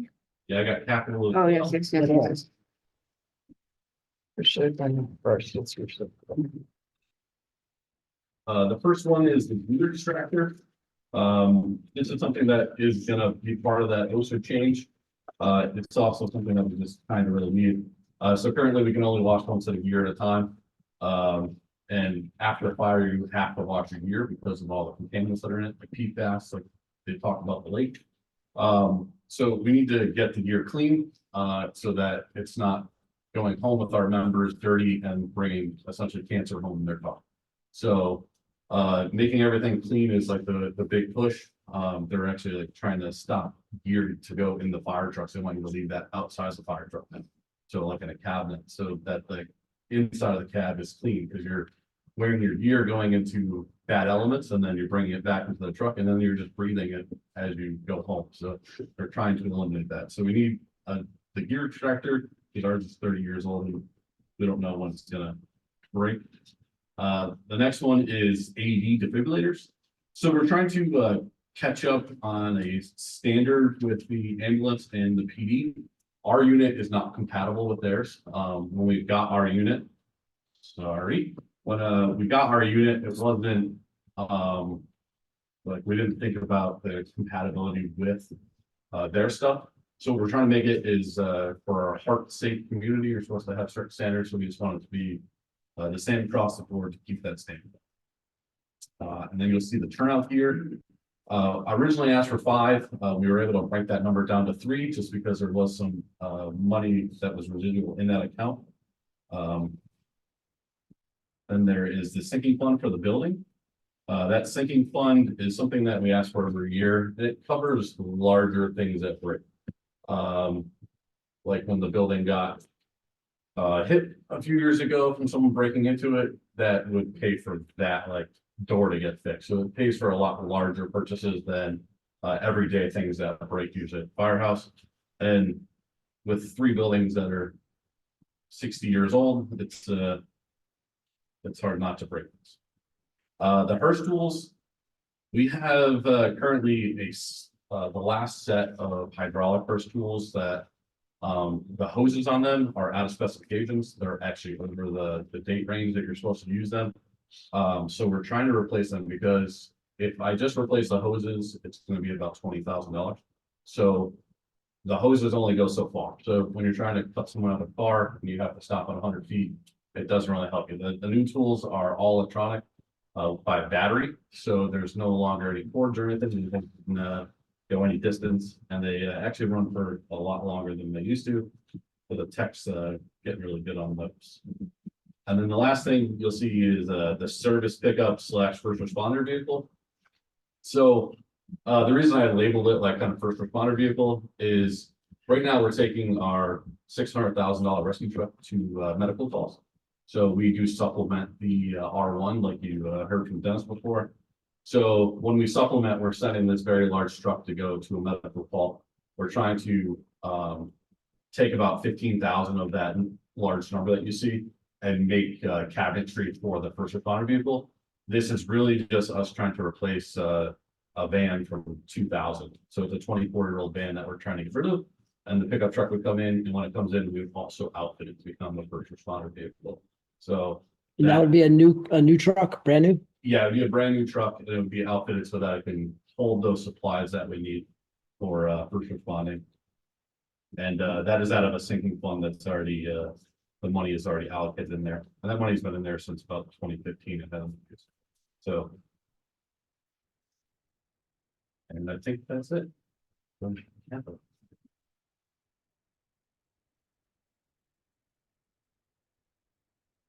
other questions? Questions? I'm good. All good down there, Ted? Good. Okay, He's thank still you. reading it. All right, I have some good news. On 5320.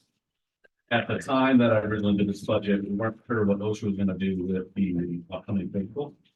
So I am going to ask for a reduction on that to What page is that? I'm sorry. 5320 on the operating budget. Page 56. Yeah, 56, all right. Thank you. Well, what line is that again? 5320 should be towards the top. Yeah. Yeah. So physicals are actually gonna go down for this year. So we're on an off year. So every other year we have to do everyone under 40, and then every year everyone over 40 has to go. So we're on an off year, which will save us some money. So we're looking to reduce that by $5,000. So I'm looking for 11,500 in that one.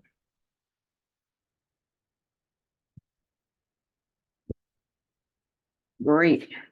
It's a little something. Hey, it works. Every little You did bit. a good job. Thank you very Thank much. you. Thank you. Yeah, thank you very much. Next is our fire marshal. Good evening, everyone.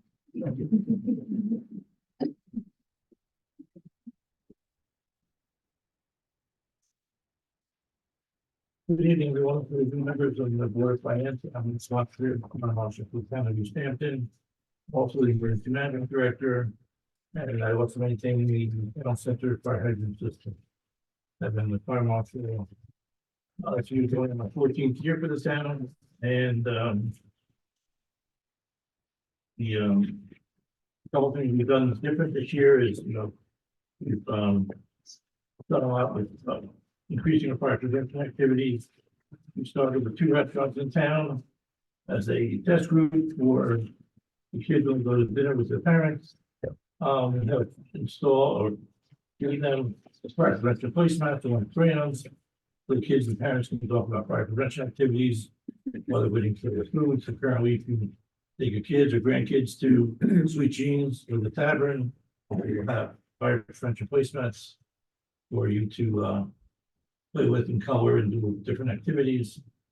We've done fire extinguisher training for the Epic Arts Haunted House. And we managed to collect fire alarm reports from almost every fire alarm reports are required every year. We managed to get almost every individual in town that has a fire alarm for commercial property. I think we're just missing 2 other farms. The new thing that came in our laps this year was food trucks. We never had to inspect them before. The new code that came out required us to inspect food trucks And so we've worked with the town health and the, Rule 3 Brewing, who brings a lot of food trucks in to get together a comprehensive plan, that comes with a checklist, application for, providing us with detailed information about their, business, so we can get the food trucks inspected properly and if you have any issues with, propane leaks and fires and things like that. We've done 409 inspections this year. Those we had 150 violations, 159 violations, and we had required 68 re-inspections. The biggest offender was the assembly occupancies, restaurant, churches, schools. And that required, they had a total of 58 violations and 24 re-inspections. I know which project you'd like to start with first. I have 3 of them. Fire marshal or. Yeah. Do the fire marshal, sir. Okay. Yeah. If I could, I'm sorry for interrupting. No, no problem. You were just talking about the re-inspections. Why the large increase in fiscal year 2024, 293, as opposed to the estimated for 2025 at 100? Why the big disparity between the two We numbers? have a lot of apartment buildings, apartments coming online next year. We have a So bunch you would back here. expect more We're expecting- rather than fewer this Yeah, year? Oh, I'm sorry. I misunderstood your question. As we're doing more, people are understanding what are expected, what I look for every year, what they should not do. Instead of decreasing, individuals like Steve Motto's complex back here, as the new apartments come on, they know what I'm looking for every year, so they pre-inspect before I get there. So things are fixed before the fire marshal shows up. Extension cords are gone. Exits aren't blocked. They check the smoke detectors to make sure they're all working. So they're being more educated. Correct.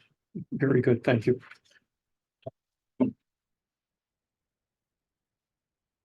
Okay, so, fire marshal budget this year, I went up $1,091 on the salaries. That was for an increase for the, part-time administrative assistant we have. Meetings, conferences, and trainings, that has remained the same. Vehicle maintenance and repair, already spent $1,500 this year, which is quite over my budget. So I decided to increase it, $250 to, cover for repairs for next year. It's a retired, police vehicle that I'm driving, and as it gets older, it's getting tired and, things seem to be breaking on it. Communications. That, when I want just to cover the cost of what everything else goes up. Same, other purchase services has remained the same. That's for, if we have to hire the, sheriff to serve papers to an individual that does not respond to our request for inspections. We've already used it a couple times this year. Other purchase, I'm sorry, supplies, minor equipment, that's gone down. We're purchasing 2 pieces of apparatus for my fire marshal and my deputy, where we go and investigate fires and so forth. It's a positive pressure ventilator that we can wear if there's residuals, so to cut down the chance of cancer. Uniform. Sorry, some question. Yeah. Good. Uniforms, that stayed the same as last year. Books and periodicals, that went up because that's basically the cost increase from NFPA. We looked at all code, I'm sorry, NFPA and ICC, which is the International Code Council. If you're not familiar with it, that's where we get our code books from. Educational materials is a new line item this year from previous years. I sat down with Dave and Jeff, we talked about it, and felt like it was the best line item to use for it. I'm looking to purchase like the placemats in the restaurants. I mean, I paid for that out of the budget. I want a specific line item so I could show where that money is being spent for fire prevention educational material. We've got a nice banner up at Little League Field. I'll put another one up this year. To promote fire safety. Nothing technology supplies and program expenses is the same as last year. Dues and fees, it's for the various different organizations that we belong to. NFPA, ICC, Make Fire Marshal Association. So with all that, we actually went down 2.1% from current budget years. It's a few bucks. It's always good. Questions? Okay, now, county fire system. Okay, down there, fire system. Again, most of the increases were just to cover the cost of everything else going up. The one difference is for the building equipment, and it's repair that went up. You noticed the fire hydrants downtown looking kind of shabby. If we were with all the new activity going on downtown, it's time to get them repainted, and they recommended paint for fire hydrants is extremely expensive, like $500 a gallon. So I do have, yeah, exactly. That's I almost choked when I saw that. So I want to do some more shopping for that. But I have talked with Epic Arts, and they're willing to paint the hydrants for us at no cost. But they're not going to be painted just one color. Just going to leave it at that. They're going to be decorative. So, and everybody said everything else is just the cost of everything else coming up. I want to bring it up to what we're actually spending. I'm sure there's gonna be some shortfalls because, you know, fuel goes up, electricity goes up. That's, you know, if you have a crystal ball, you can figure that out. Questions? Yeah, good. Emergency management, everything pretty much stayed the same. The only change was the increase in the stipend over this year. So, and the communication which covers cost of cell phones, based on, again, Verizon charging more. That was the increase for emergency management.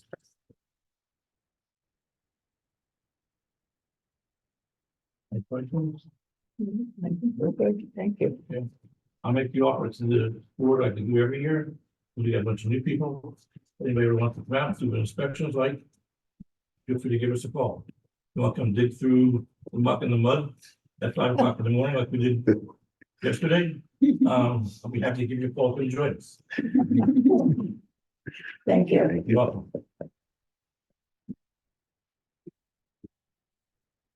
Next up, ambulance. The service is here, and certainly he can answer some of the questions about the operation. Obviously, the main change in this budget relates to the requested contribution to the East Hampton Ambulance Service. To note the change in the stipend amount went down by $20,000 for budget purposes. And that's primarily related to the changes that I'm sure the chief can talk about in their staffing model. And they have fewer people who are purely volunteer service. So I'll invite the chief and his assistant to come up and answer whatever questions you may have. I don't have a giant binder, but I have a bag with some papers. It's easier, it doesn't fall apart.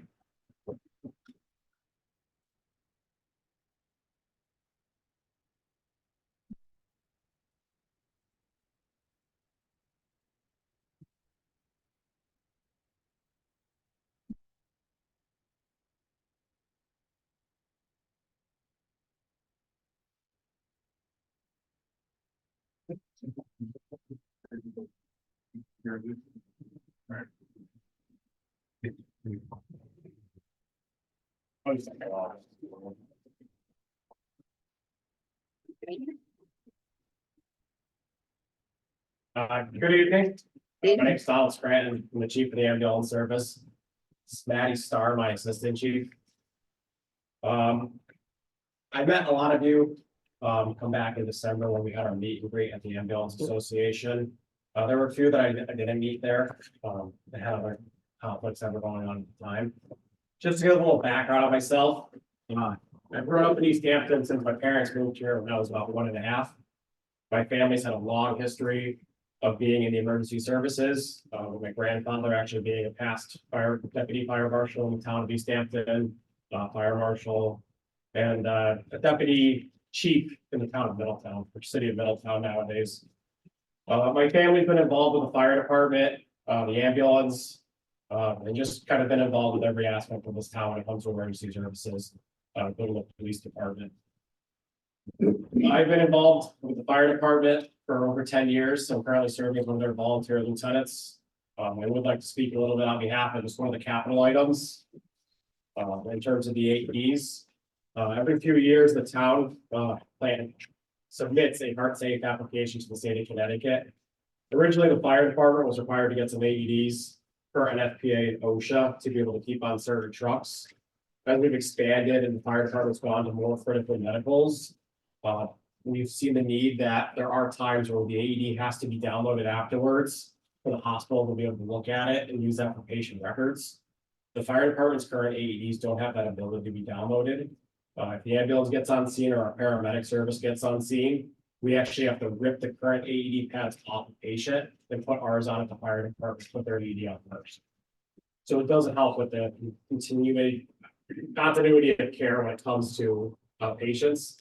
And the AEDs have certainly become smarter these days. They're able to read a lot more than they were able to read. And certainly one of the discussions we've had with the fire department is trying to get consistency with the ambulance and the police department and the AEDs. In terms of tonight, I just kind of want to read some information that I do have, and then certainly go a little bit more in depth. I know there's going to be questions. In 2022, the Holdsworth Group was retained to conduct a review of the Ambulance Association and its EMS system in the town of East Hampton. The conclusion was that paid personnel is essential to be properly providing high quality service in the town of East Hampton. Current economic climate, increasing call volumes, the diminishing ranks of volunteers, and an overall shortage of EMTs nationwide. Since implementation on April 2nd, 2023, call response times have significantly decreased in the town of East Hampton, allowing for a faster time from 911 dispatch of our service to a higher level of care being at the patient's side when they need it. Currently, our police department responds as the medical first responder. Our fire department assists us on certain critical medical calls as a supplemental first responder, and we respond as the transport agency. This decreased response time has helped in relieving our police department during periods of high call volume, especially when they only have 2 officers working. The Holdsworth Group, during their consultation, found the following response times on average: 2020, 13 minutes, 20 seconds, 2021, 12 minutes, 46 seconds, and 2022, 15 minutes, 29 seconds. From our implementation on April 2nd to December 31st of 2023, our response times were on average 10 minutes and 18 seconds, greatly reducing them from the previous year. So far, in 2024, our response times are on average 9 minutes and 4 seconds. With this month, as of today, we are at 7 minutes, 28 seconds for the month of March. In addition to our decreased response times, our coverage with per diem medically trained personnel has decreased from 63.78% in March of 2023 to 97.11% in March of 2024. Currently, we staff per diem medically trained personnel on our schedule. And like I said, we've gone from 63 to 97% coverage. Our mutual aid partners have also seen an increase in our coverage, response times, and our quality of care, resulting in surrounding towns such as Colchester changing their mutual aid plan to call us over other agencies, knowing that we're going to be able to get there quicker and provide a better level of care. Our agency consists of individuals who live locally, respond to critical calls where extra help may be needed. They also have local knowledge and familiarization of our patients. Through our local cooperation with the East Hampton Fire Department and East Hampton Police Department, we've been able to establish guidelines for responses on certain call criteria to best suit our community. Currently, we assist our fire department and our police department with oxygen and oxygen supplies, medical training. And we've also provided many different standby events and other services to the town of East Hampton. The other night, one of our members, Barbara Sargent, had read off a list of events. I'm certainly not going to read that again to you guys. Currently, we also maintain our Heart Safe Community Initiative in the town of East Hampton. We've maintained that for a number of years now.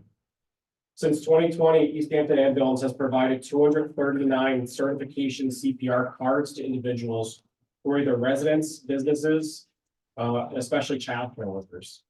Currently, those courses, CPR course is 4 hours, and a pediatric first aid course, which is required for childcare workers, is 8 hours. We provide those at just the cost of the card, and what it costs us, our labor is free when it comes to that.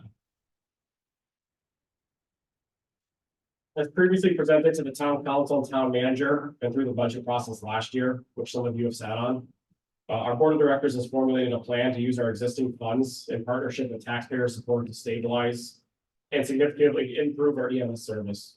This will allow our organization to continue providing high-level quality of care that East Hampton receives and deserves. But additional funding will be needed. Implementation of these changes has increased operating costs. Billing revenue alone will not support the required levels of EMS response our town deserves. We are respectfully asking for $173,910, the same amount as last year for the current fiscal year to help that offset that deficit. And certainly, we'll go into some questions. If any other arguments. Could you clarify a definition for me, please? In relation to shoot time, what is air time? Yep, so I believe that's off the Holdsworth report that you have. Yes.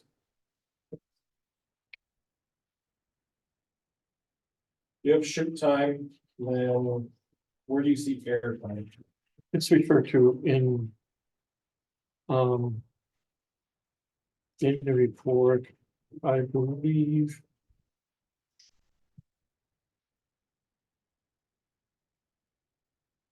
In discussion of shoot time around response, activation and response times.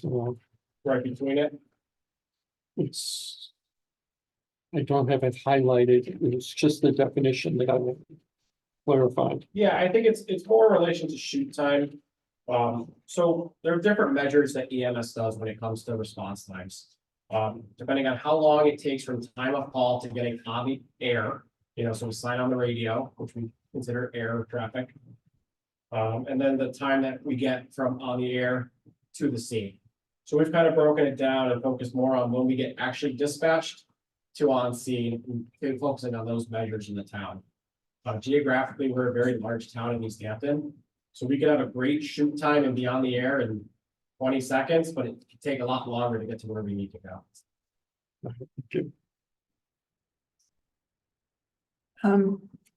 I have a quick question. I was looking through your 23-24 budget.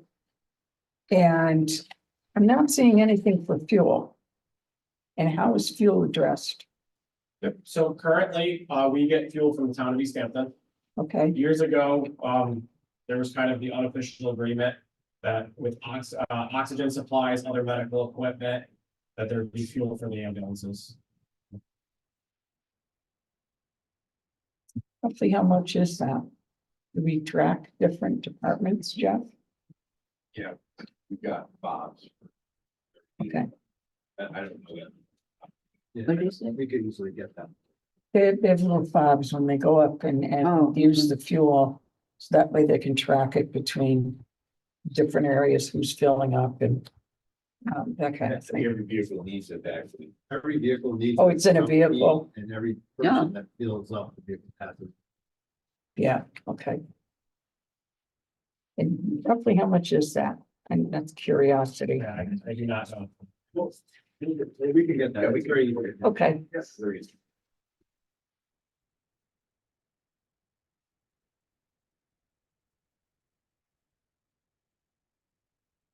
So last year, you received ARPA money. And it was what, 290? That was $280,000. 280. That was designated to pay off our leased ambulance. And how much were those payments otherwise? Off the top of my head, I do not. I can answer. I think I saw it was like 54,000 a year. Yeah, I pull up the last budget. We had chosen to lease our newest ambulance due to saving money. Mhm. And then the town has offered the American Rescue Plan money to pay on the lease of the ambulance. So vehicle lease was 54,800. Okay. It was a 7-year lease. And then in the budget, there's a line item,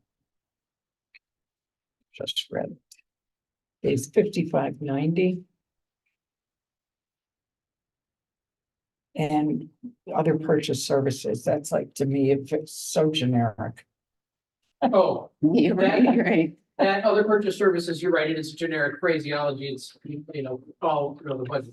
That's the paramedic level service that the municipalities buy from Middlesex. It's Okay. $1 per resident. And that's the paramedic level service that responds in Okay. addition to everybody else that responds. When that need is around. Distinct from EMT or first responder, paramedic is the highest level of training. Mhm. Most drugs, most procedures, et cetera, et cetera. We've had an agreement with the Middlesex paramedics. They currently serve as the paramedic service for the county of Middlesex. And as part of that agreement, every town that went into it originally had to pay $1 per capita. It has not gone up since they initially signed it.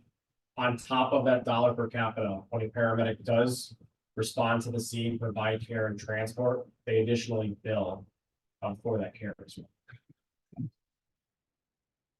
Would that be billing the insurance company? Depends. So, one of the documents I did provide to the Board of Finance when we had our meet and greet. And anyone who wasn't there, I'm welcome to provide the newest one. Right here.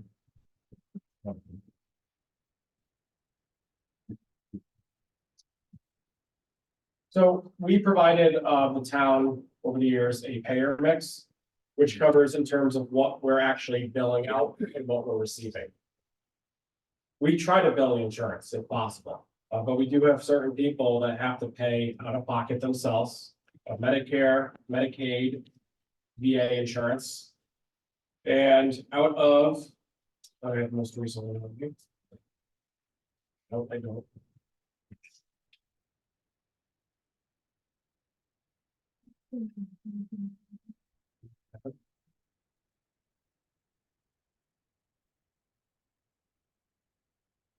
One second, Maddie, actually.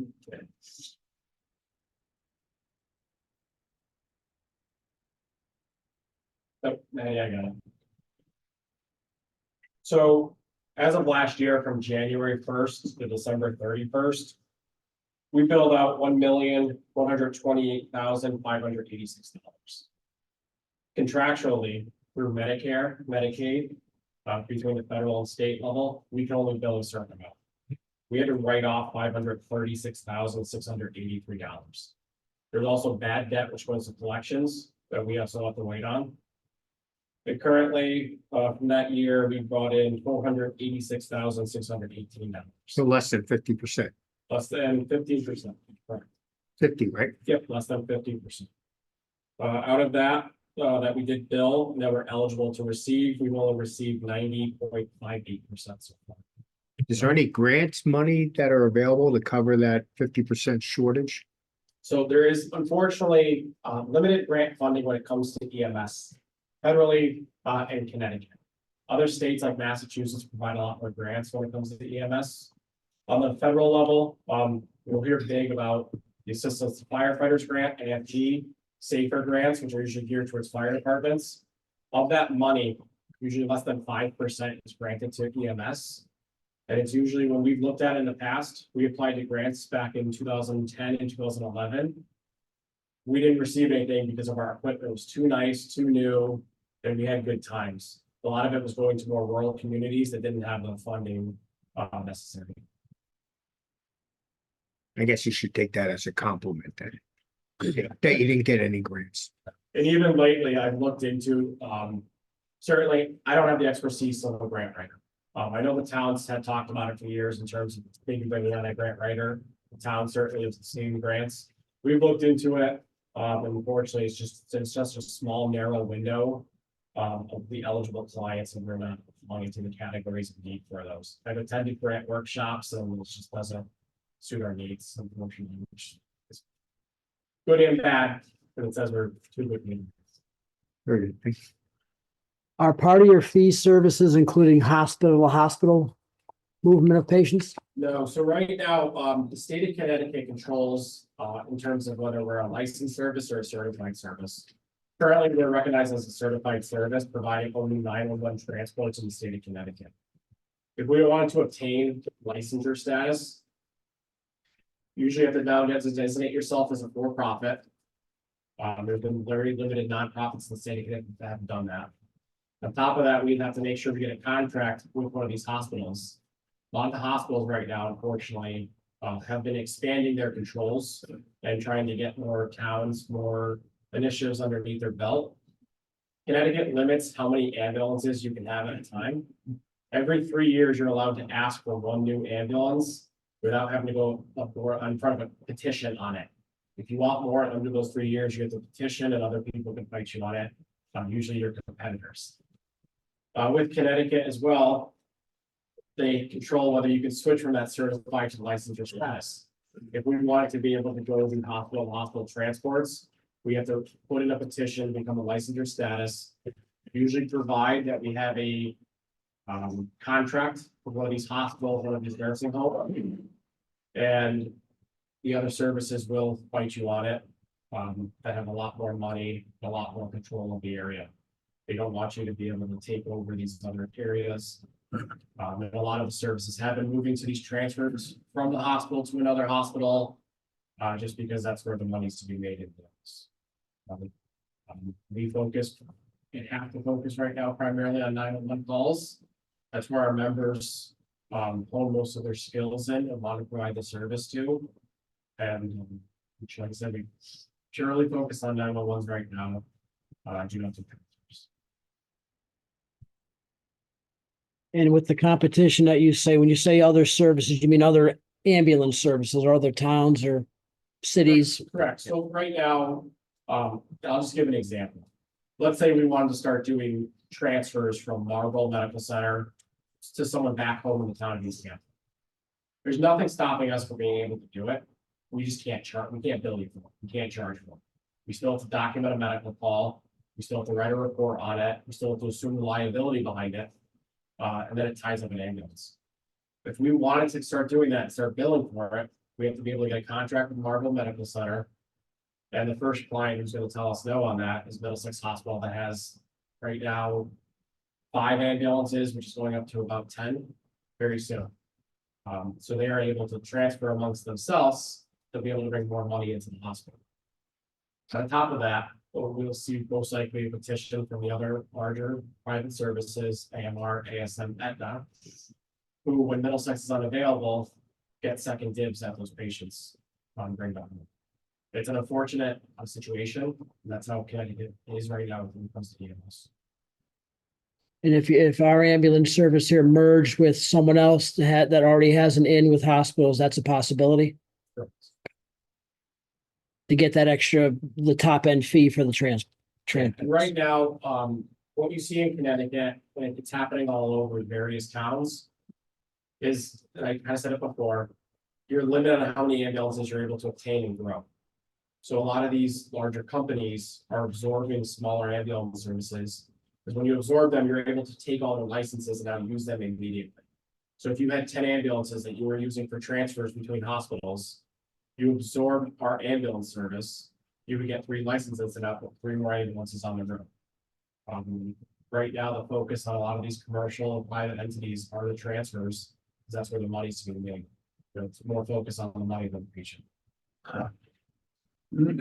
I have just a quick question in the profit and loss or budget. You have like several categories for paid employees. And you have EMT payroll, 1099, and about 16,000 in payroll other.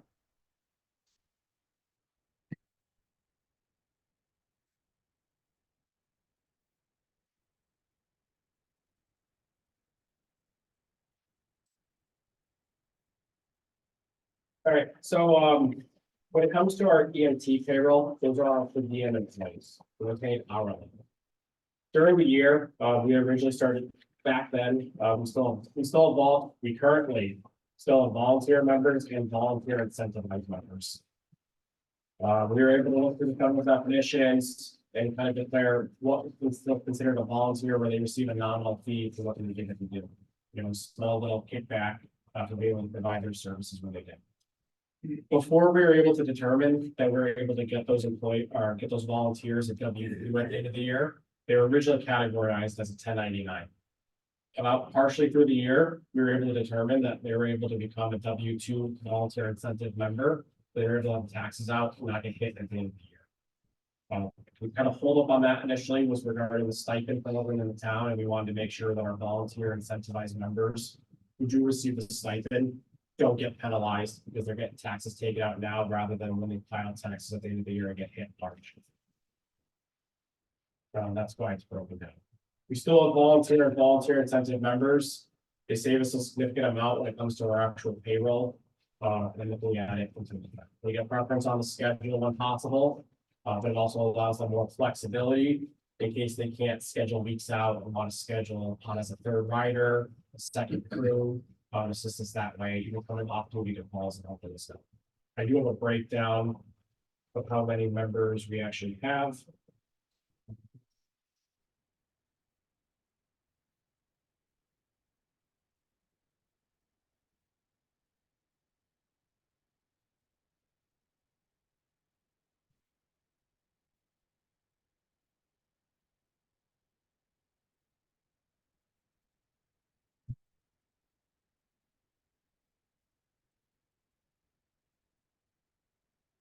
Currently, when we did this Tuesday, we have 25 per diem members.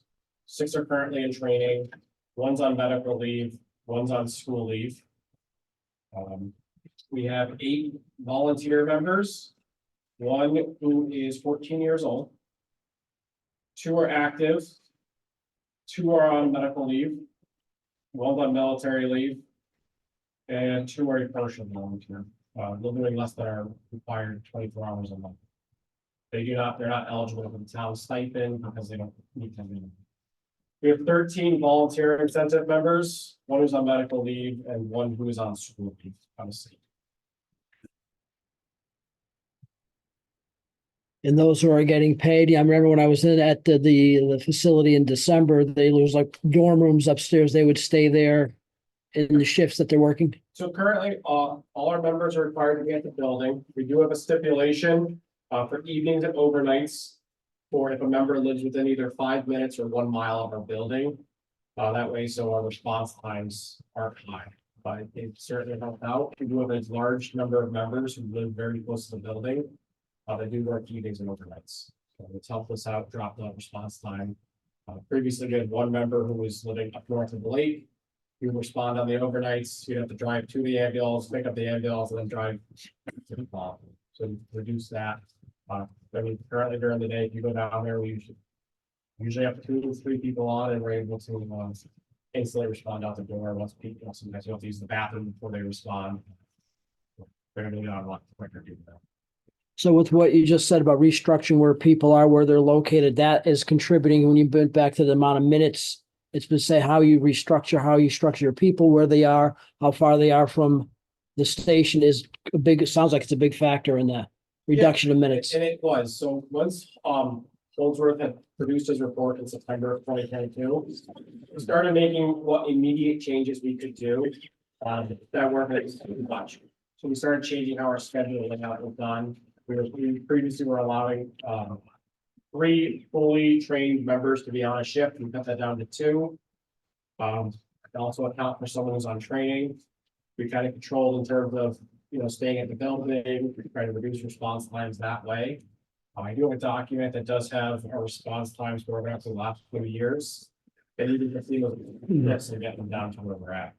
But right now, certainly require them to be in the building for nearby. It's not that. So back a few years ago, before all this restructuring, when it was 16 minutes, it's because you didn't have that system in place. We either had people who were staying at the building or required to stay at the building. Or just the lack of coverage on our schedule. And that required people to just respond from their home if they're out doing nothing. Any other questions? Thank you. I think we have someone who needs some help there. Yeah. All right, everyone's available. Is there an EMT building? We have police. I do wanna, and I know the others, I do wanna thank thank you guys for dedicating a lot of time this week. I know what type of commitment this takes, especially on these nights. In particular, it's my wife's birthday tonight. I haven't seen her yet today, so I'm probably gonna leave after this so I can go see her. Yeah, Thank you all for dedicating your time and doing this for the town. Thank you. thank you.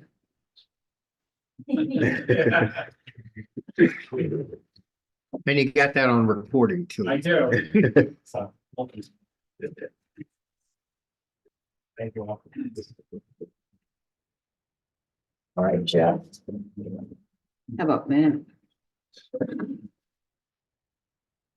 I'm gonna bring them up before Jeff. Yes, because Jeff has to be here anyway. Huh? Jeff has to be here anyway. That's true. It's true. We don't want to talk about streetlights anyway. I think what we'll do is we'll go with Matt. Matt's got the big laundry list and, Yeah, I said street lights. yeah, you only have streetlights. And you already reduced it by 10,000, so Yeah. not many questions. So Matt, we're gonna probably start with capital. Jim, what is it, contagious? No, I don't know. I just got a tickle in my throat.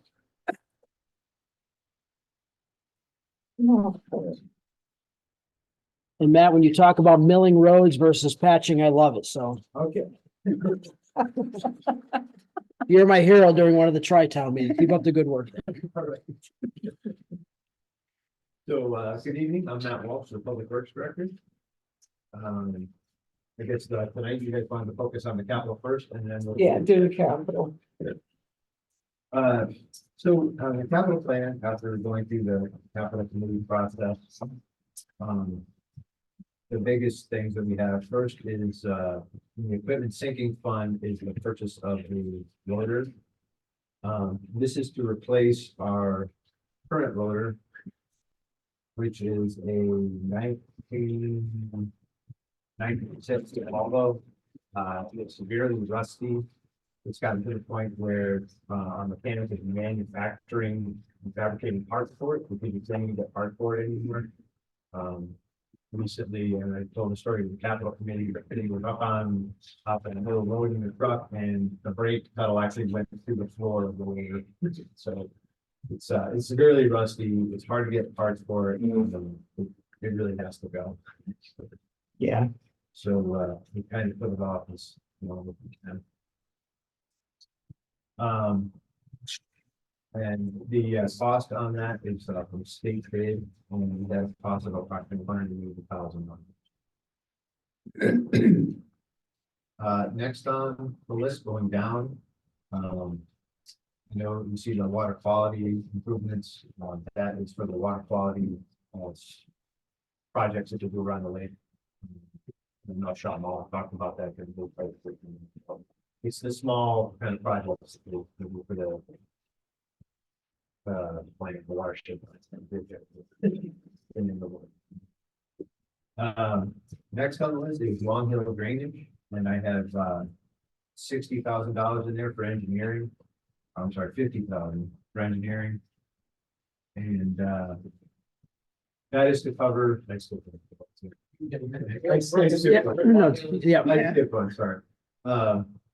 I'll stick with Long Hill. That's to basically redesign the whole drainage system in that road. We've had many issues with flooding, there's the main one being, there's a very old stone culvert from probably the 1800s that has a pipe coming out of one side that goes underneath somebody's garage that stuff gets stuck in the pipe and it overtops, floods, or it floods down the road, it floods residences going down the road. Essentially just built the whole road and a new road profile, which is contributing to the problem. So they've already done preliminary work. This is to continue with that design move. And move forward with that, hopefully to do the construction project probably next year. I'll go back up now to Hales Brook. Hales Brook is one that's kind of been on the radar for a while. It's on the north end of the lake. There are three, I believe they're 24-inch metal corrugated pipes that are failing. You'll see occasionally sinkholes appearing in the road that we go out and fix. These pipes are beyond repair. We've gone and we've applied for a FEMA hazard mitigation grant for this. We applied for that. I want to say that was almost a year ago at this point, right? Or more, and we still had not heard anything. So we're hopeful, but we're also currently seeking other alternatives. We're trying to get this crossing in the state's local bridge program, which would give us some state funding. Because the total cost from the original design that went to the FEMA grant was about 1.4 million. So it's going to be very expensive. So we're doing everything we can to try and find additional. So So this the engineer, rumor we heard the other night that we had gotten that grant wasn't so? Remember they said they read it in the Hartford Current? Oh, we haven't been able to confirm that. Oh, okay. There is a rumor afloat that's someone read that we got that grant, but I don't, the FEMA grant? Oh, that would we be don't know great. which For one. Hill Brook, yeah. We haven't been able to confirm it. It's a rumor. I At haven't this heard point, that. still an unconfirmed rumor, and we also asked for congressionally directed funding. We did, Well, so right, yeah, we're throwing as much spaghetti at the wall. right. So, but all those grants and all those applications require some level of design, and that's where this engineering comes in. So you have to kind of spend some money to get them. Next down, you see the aeration for the lake. That's kind of constant. And then we get to the vehicle sinking funds, where this year we have put in for replacement of one of our 4x4 large dump trucks. This is going to be replacing I think it's a 2000. I think it's like a 2000. I think back to 1997. The 1997 4x4 International. Again, it's severely rusty. It has some transmission issues. It's already had the transmission replacement. This one of the recent snowstorms, the muffler actually fell off of it driving down the road in the middle of a snowstorm. So I had to dispatch mechanics out there to try and fix it. It's severely rusty. It's time for it to go. And then also is the replacement of truck 41, which is an F-150 pickup truck that was formerly moved by Parks and Recreation Department. That is a 2003. Again, it's got holes in the floor. We just used it 2 weeks ago, and the brakes caught fire in Weathersfield. We're gonna head and send the mechanics out to remedy that and get it back. It's outlived its service life. It's got a lot of issues, and also it's time to. And then the big one that I'm sure we're all waiting to talk about, the roads maintenance program. Initially in my capital request, I had put in for $650,000. And through discussions with the capital committee, last fiscal year, it talks about doing a road bond for $1 million a year. And there's several discussions about how to fund that and what the money is and so on and so forth. And the capital committee, realizing how important the roads are, sought to fund $1 million. How that could fund the roads is not settled yet, but essentially the $1 million, going out 7 years or I think 5 years is what we talked about. It enables us to sort of keep those roads that are in pretty good shape, and pick away at the roads that are fake, right? So you're gonna see a lot of mill and overlays with that $1 million, and you'll see, some of the roads that are really bad getting upgraded. But the focus of that money, a lot of it, will be to stop those roads in the middle from falling to that reconstruction level. So it's kind of, it'll be a blend of the things we do, whether it's chip sealing, milling and overlay, and then you'll see some reconstruction with reclaiming, full depth milling, depending on the road, it's all different. I can look at each project and determine what the best. Going forward from the million, you're always gonna have some sort of cost to maintain the road at a certain level. So the $1 million doesn't get you out of that cost down the road, hopefully it prevents, a lot of these roads from falling into that state of disrepair. We have to keep pumping the $1 million. But unfortunately, with cost of oil, inflation, and everything, the road construction costs are just going up all this time. So, there's questions on any of those things, I kind of breezed over them back. So is there a basic number that you would need a year to maintain the roads? Obviously, you always have to maintain the roads, but if you have a dollar value that's too low, the roads you're not gonna keep up with all the repairs. Do you know what a good dollar value is to keep ahead? That's a great question.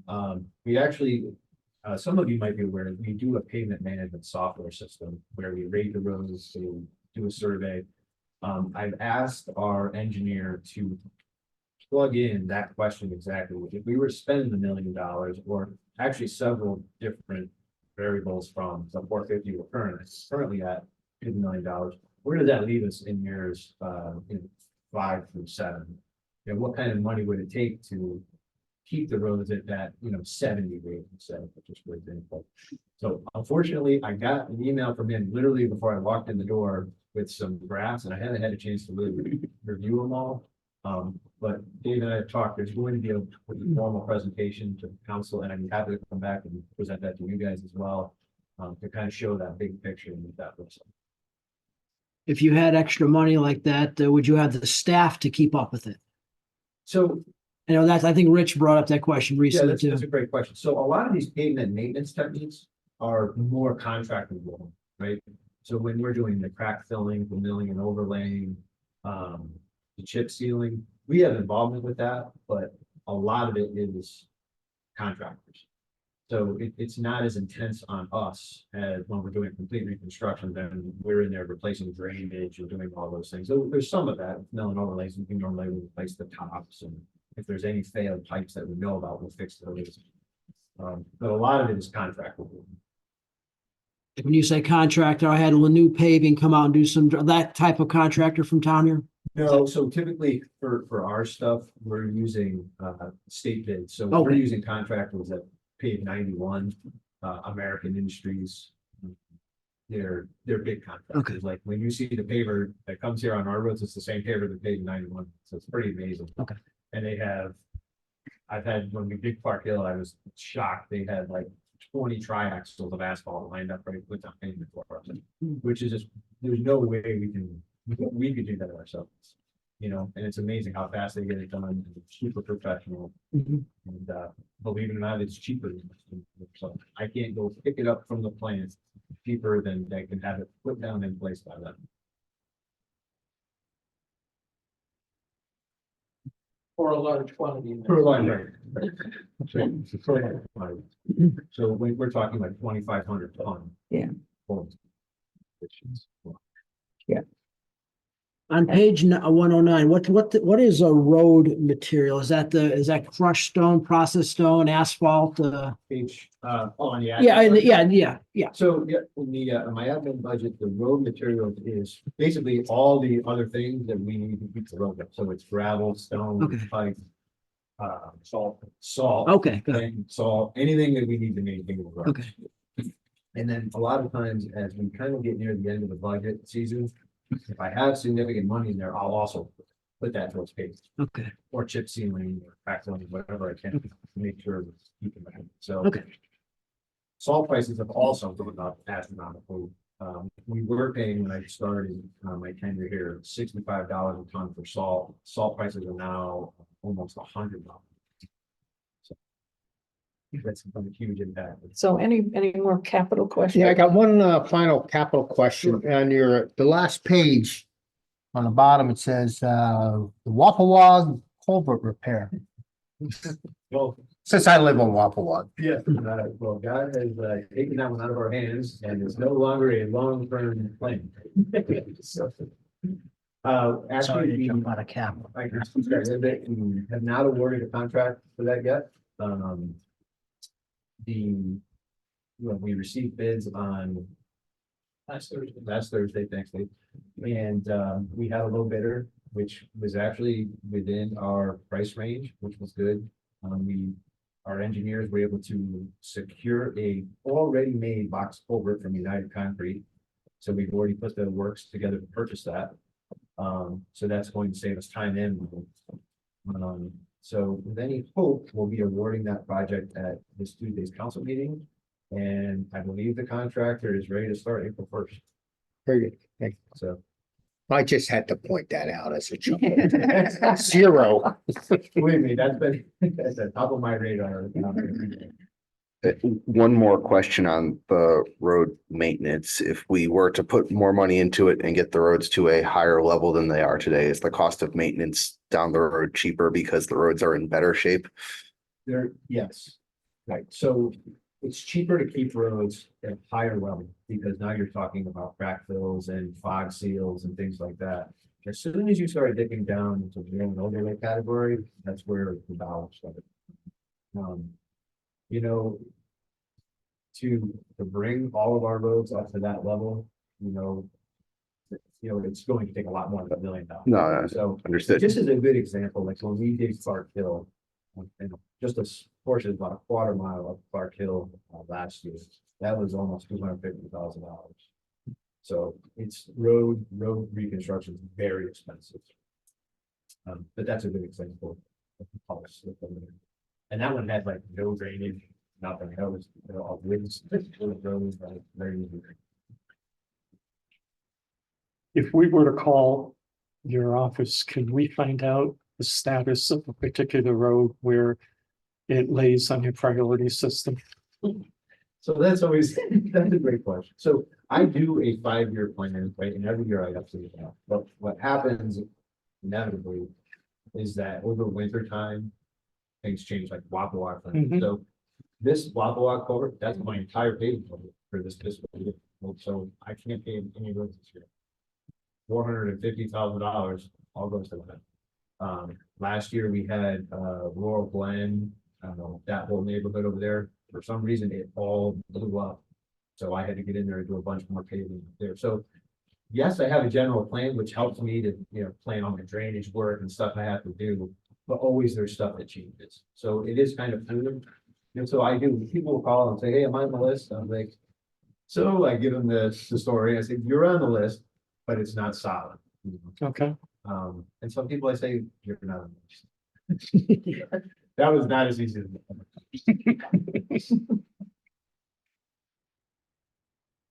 Okay, I think we'll move to the operating plan. Start with page 104. See if we can get through this. So, my operating budget, in general, I've kept it very flat, throughout, my thing here. Really, my increases are normally contractual with, staff and what's, and this year in particular, when, grounds maintenance was brought into public works, we took 2 employees under our budget. So that kind of accounts for the bulk of why that everything. Right. So going down that list, we did ask for an increase in vehicle repair. Again, like, as our fleet gets older, we've kind of been really brushing up against that total. With inflation, parts are getting more expensive, so I've asked for an additional 5,000 there. And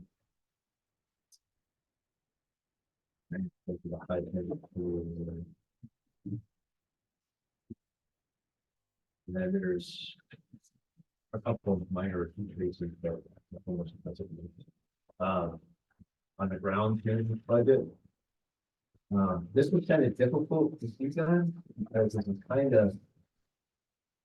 Jeff kind of pulled this out of the current parks and rec. It's kind of not, nothing really to history wise. Right, It's new.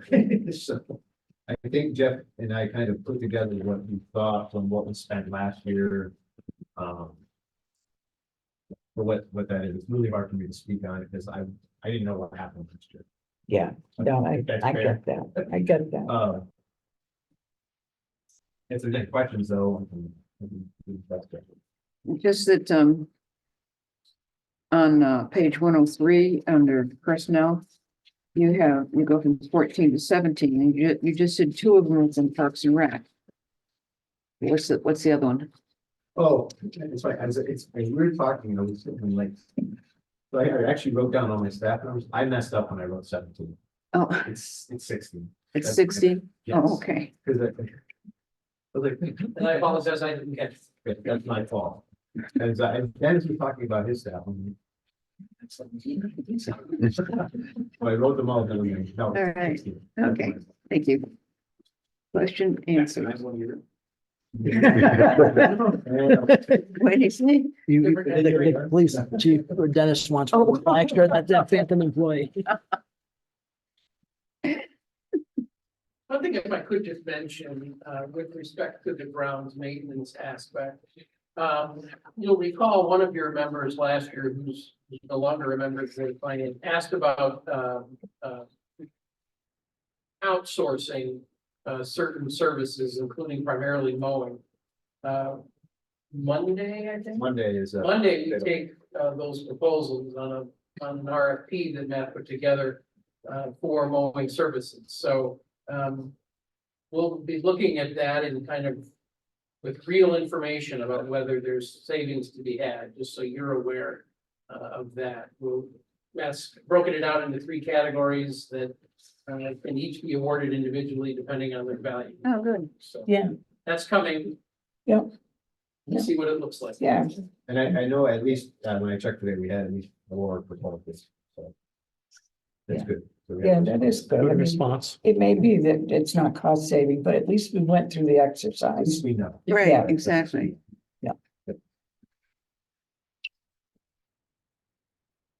Let's see. So next is engineering. Yeah, Again, I left that flat. We've been able to kind of maintain. To kind of sort of, some of my help being an engineer, we've been able to kind of keep that flat and not have to. So we do see a day where they have to start picking that back up as some of these projects get more involved. Just for the reference of the Board of Finance, that engineering, not only gets used by Matt, but when we need engineering assistance elsewhere in the town. Jeremy Hall used that on occasion for services related to his department when he was still managing grounds. Sean Mullen, who is now the rec director, would use that on occasion for the watershed projects and things of that sort. So we use this really townwide. Okay.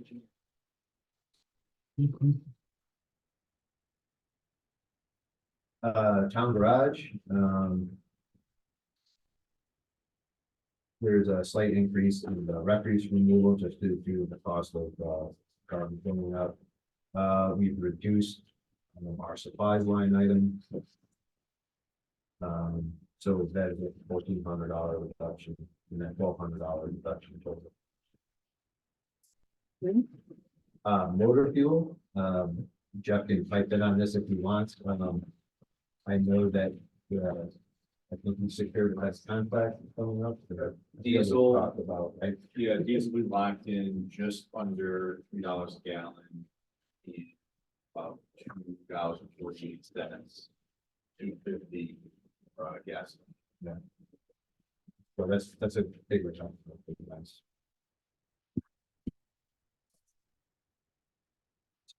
With the road material side, again, with inflation and some of the cost of the material, I've asked for a $5,000 increase. Just to assist with that. How are you doing this year in road material? Since the winter's almost over. Yeah, well, year to date, I'm not sure when this was printed, it's 235,000, I know it. We've had to fill the salt shed again since then. It's not great. Okay, all right. We're okay, but we've had these lot, and then the other thing is, when we had that rainstorm where we had snow on the ground, we lost almost all of our gravel roads. So 8 miles of gravel roads, we had to go buy more processed stone to reapply them, to reapply to all the roads. So that was a big cost also for the material budget. So Mother Nature hasn't been bad to us. With the transfer station, I was able to reduce that, the refuse removal by 12,000. Initially, we had bumped that up because of the unknown with Mira going under. And there was talk that we were going to be paying that, I had heard like $120 a ton for refuse removal. But now it's kind of settled out and basically the same as what it was. So there's some slight increases. So we were able to kind of knock that half down.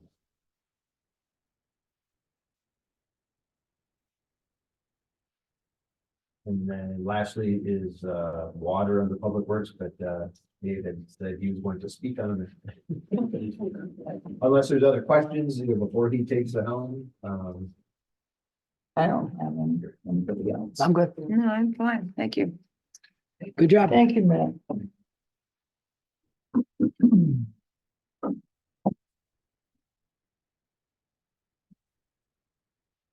The people on screen, I'll stop talking from beyond and actually show my face on the camera. Water, you'll recall from Monday night's conversation, is a new line that I'm asking to sort of reanimate, or it's an old line that I'm asking to reanimate. It's it's supporting certain water functions that don't directly relate to our current water systems using tax dollars. As I referenced the other evening, we now have wells in town that are beginning to be impacted by chlorides and sodium that under the state law, we ultimately will be responsible for them. We're in some testing process for those. Those funds are included in this line. Additionally, we have there are wells in town that are impacted by PFAS. That are currently being serviced or monitored by the state of Connecticut. The state has met with me and is looking to turn those over to the town for not only monitoring, but moving toward the final result or the final remedy for those issues. Currently, they have carbon filtering local to the house to deal with those. So we're going to be taking on some expenses related to that. And additionally, I put some funds in here to compensate the Public Utilities Administrator, who currently is paid by Joint Facilities and WPCA, the wastewater aspect of the town. I put some funds in here to compensate that wastewater, that person when we hire them, the new PUA. To also do more extensive services in not only these projects, the testing that I talked about, but also to assist as the town moves through the whatever activities come with expansion of our water system more town-wide and implementation of a new source. So that's why I've asked for an additional 40,000 here that didn't exist previously. Questions? Or Nope. No. Step back. Thank you.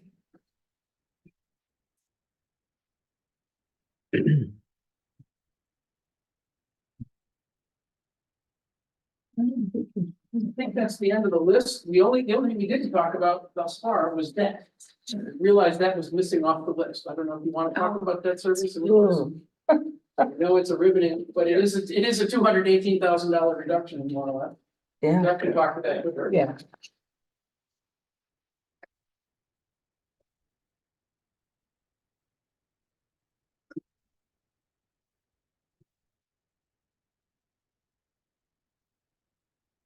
Okay.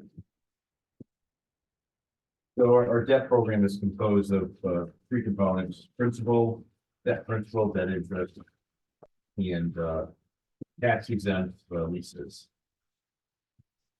So on the principal side, we have a very small increase of $5,000.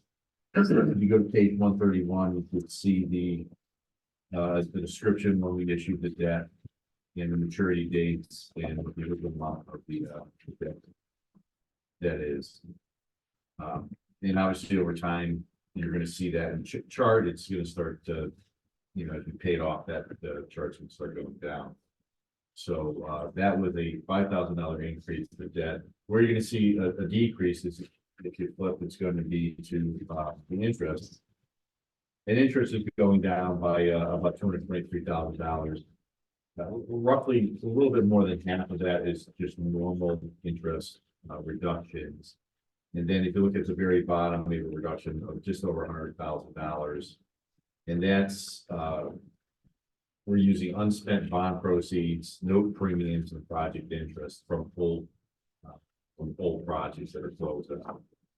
So the tax code says we have to use that to pay off debt. And that's what we're taking advantage of it and utilizing some of those.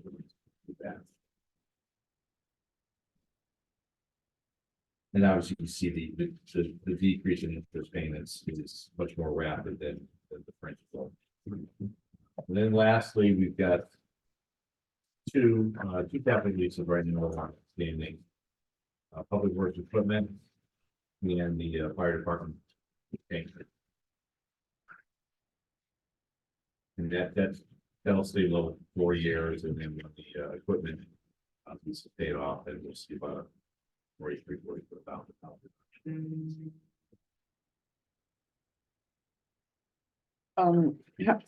How old is this equipment? Is it still online? The public works equipment? Yeah. I think there was a 7-year. I believe there was a 7-year lease. Mhm. So we're quite So we're what? about 3 years old. Okay.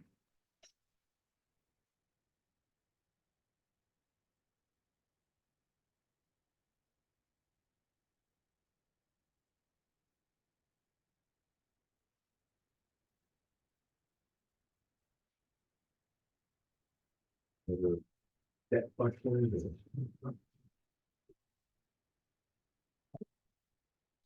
I appreciate your graphs, Thank you. although as some people could look at as rather suggestive in the future, so. Yeah. Opportunities, so I don't like that.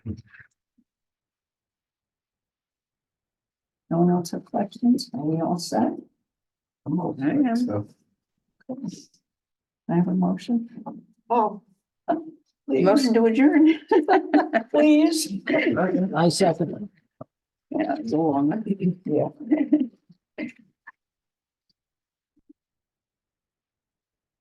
Thank you for coming, everybody. Thank you.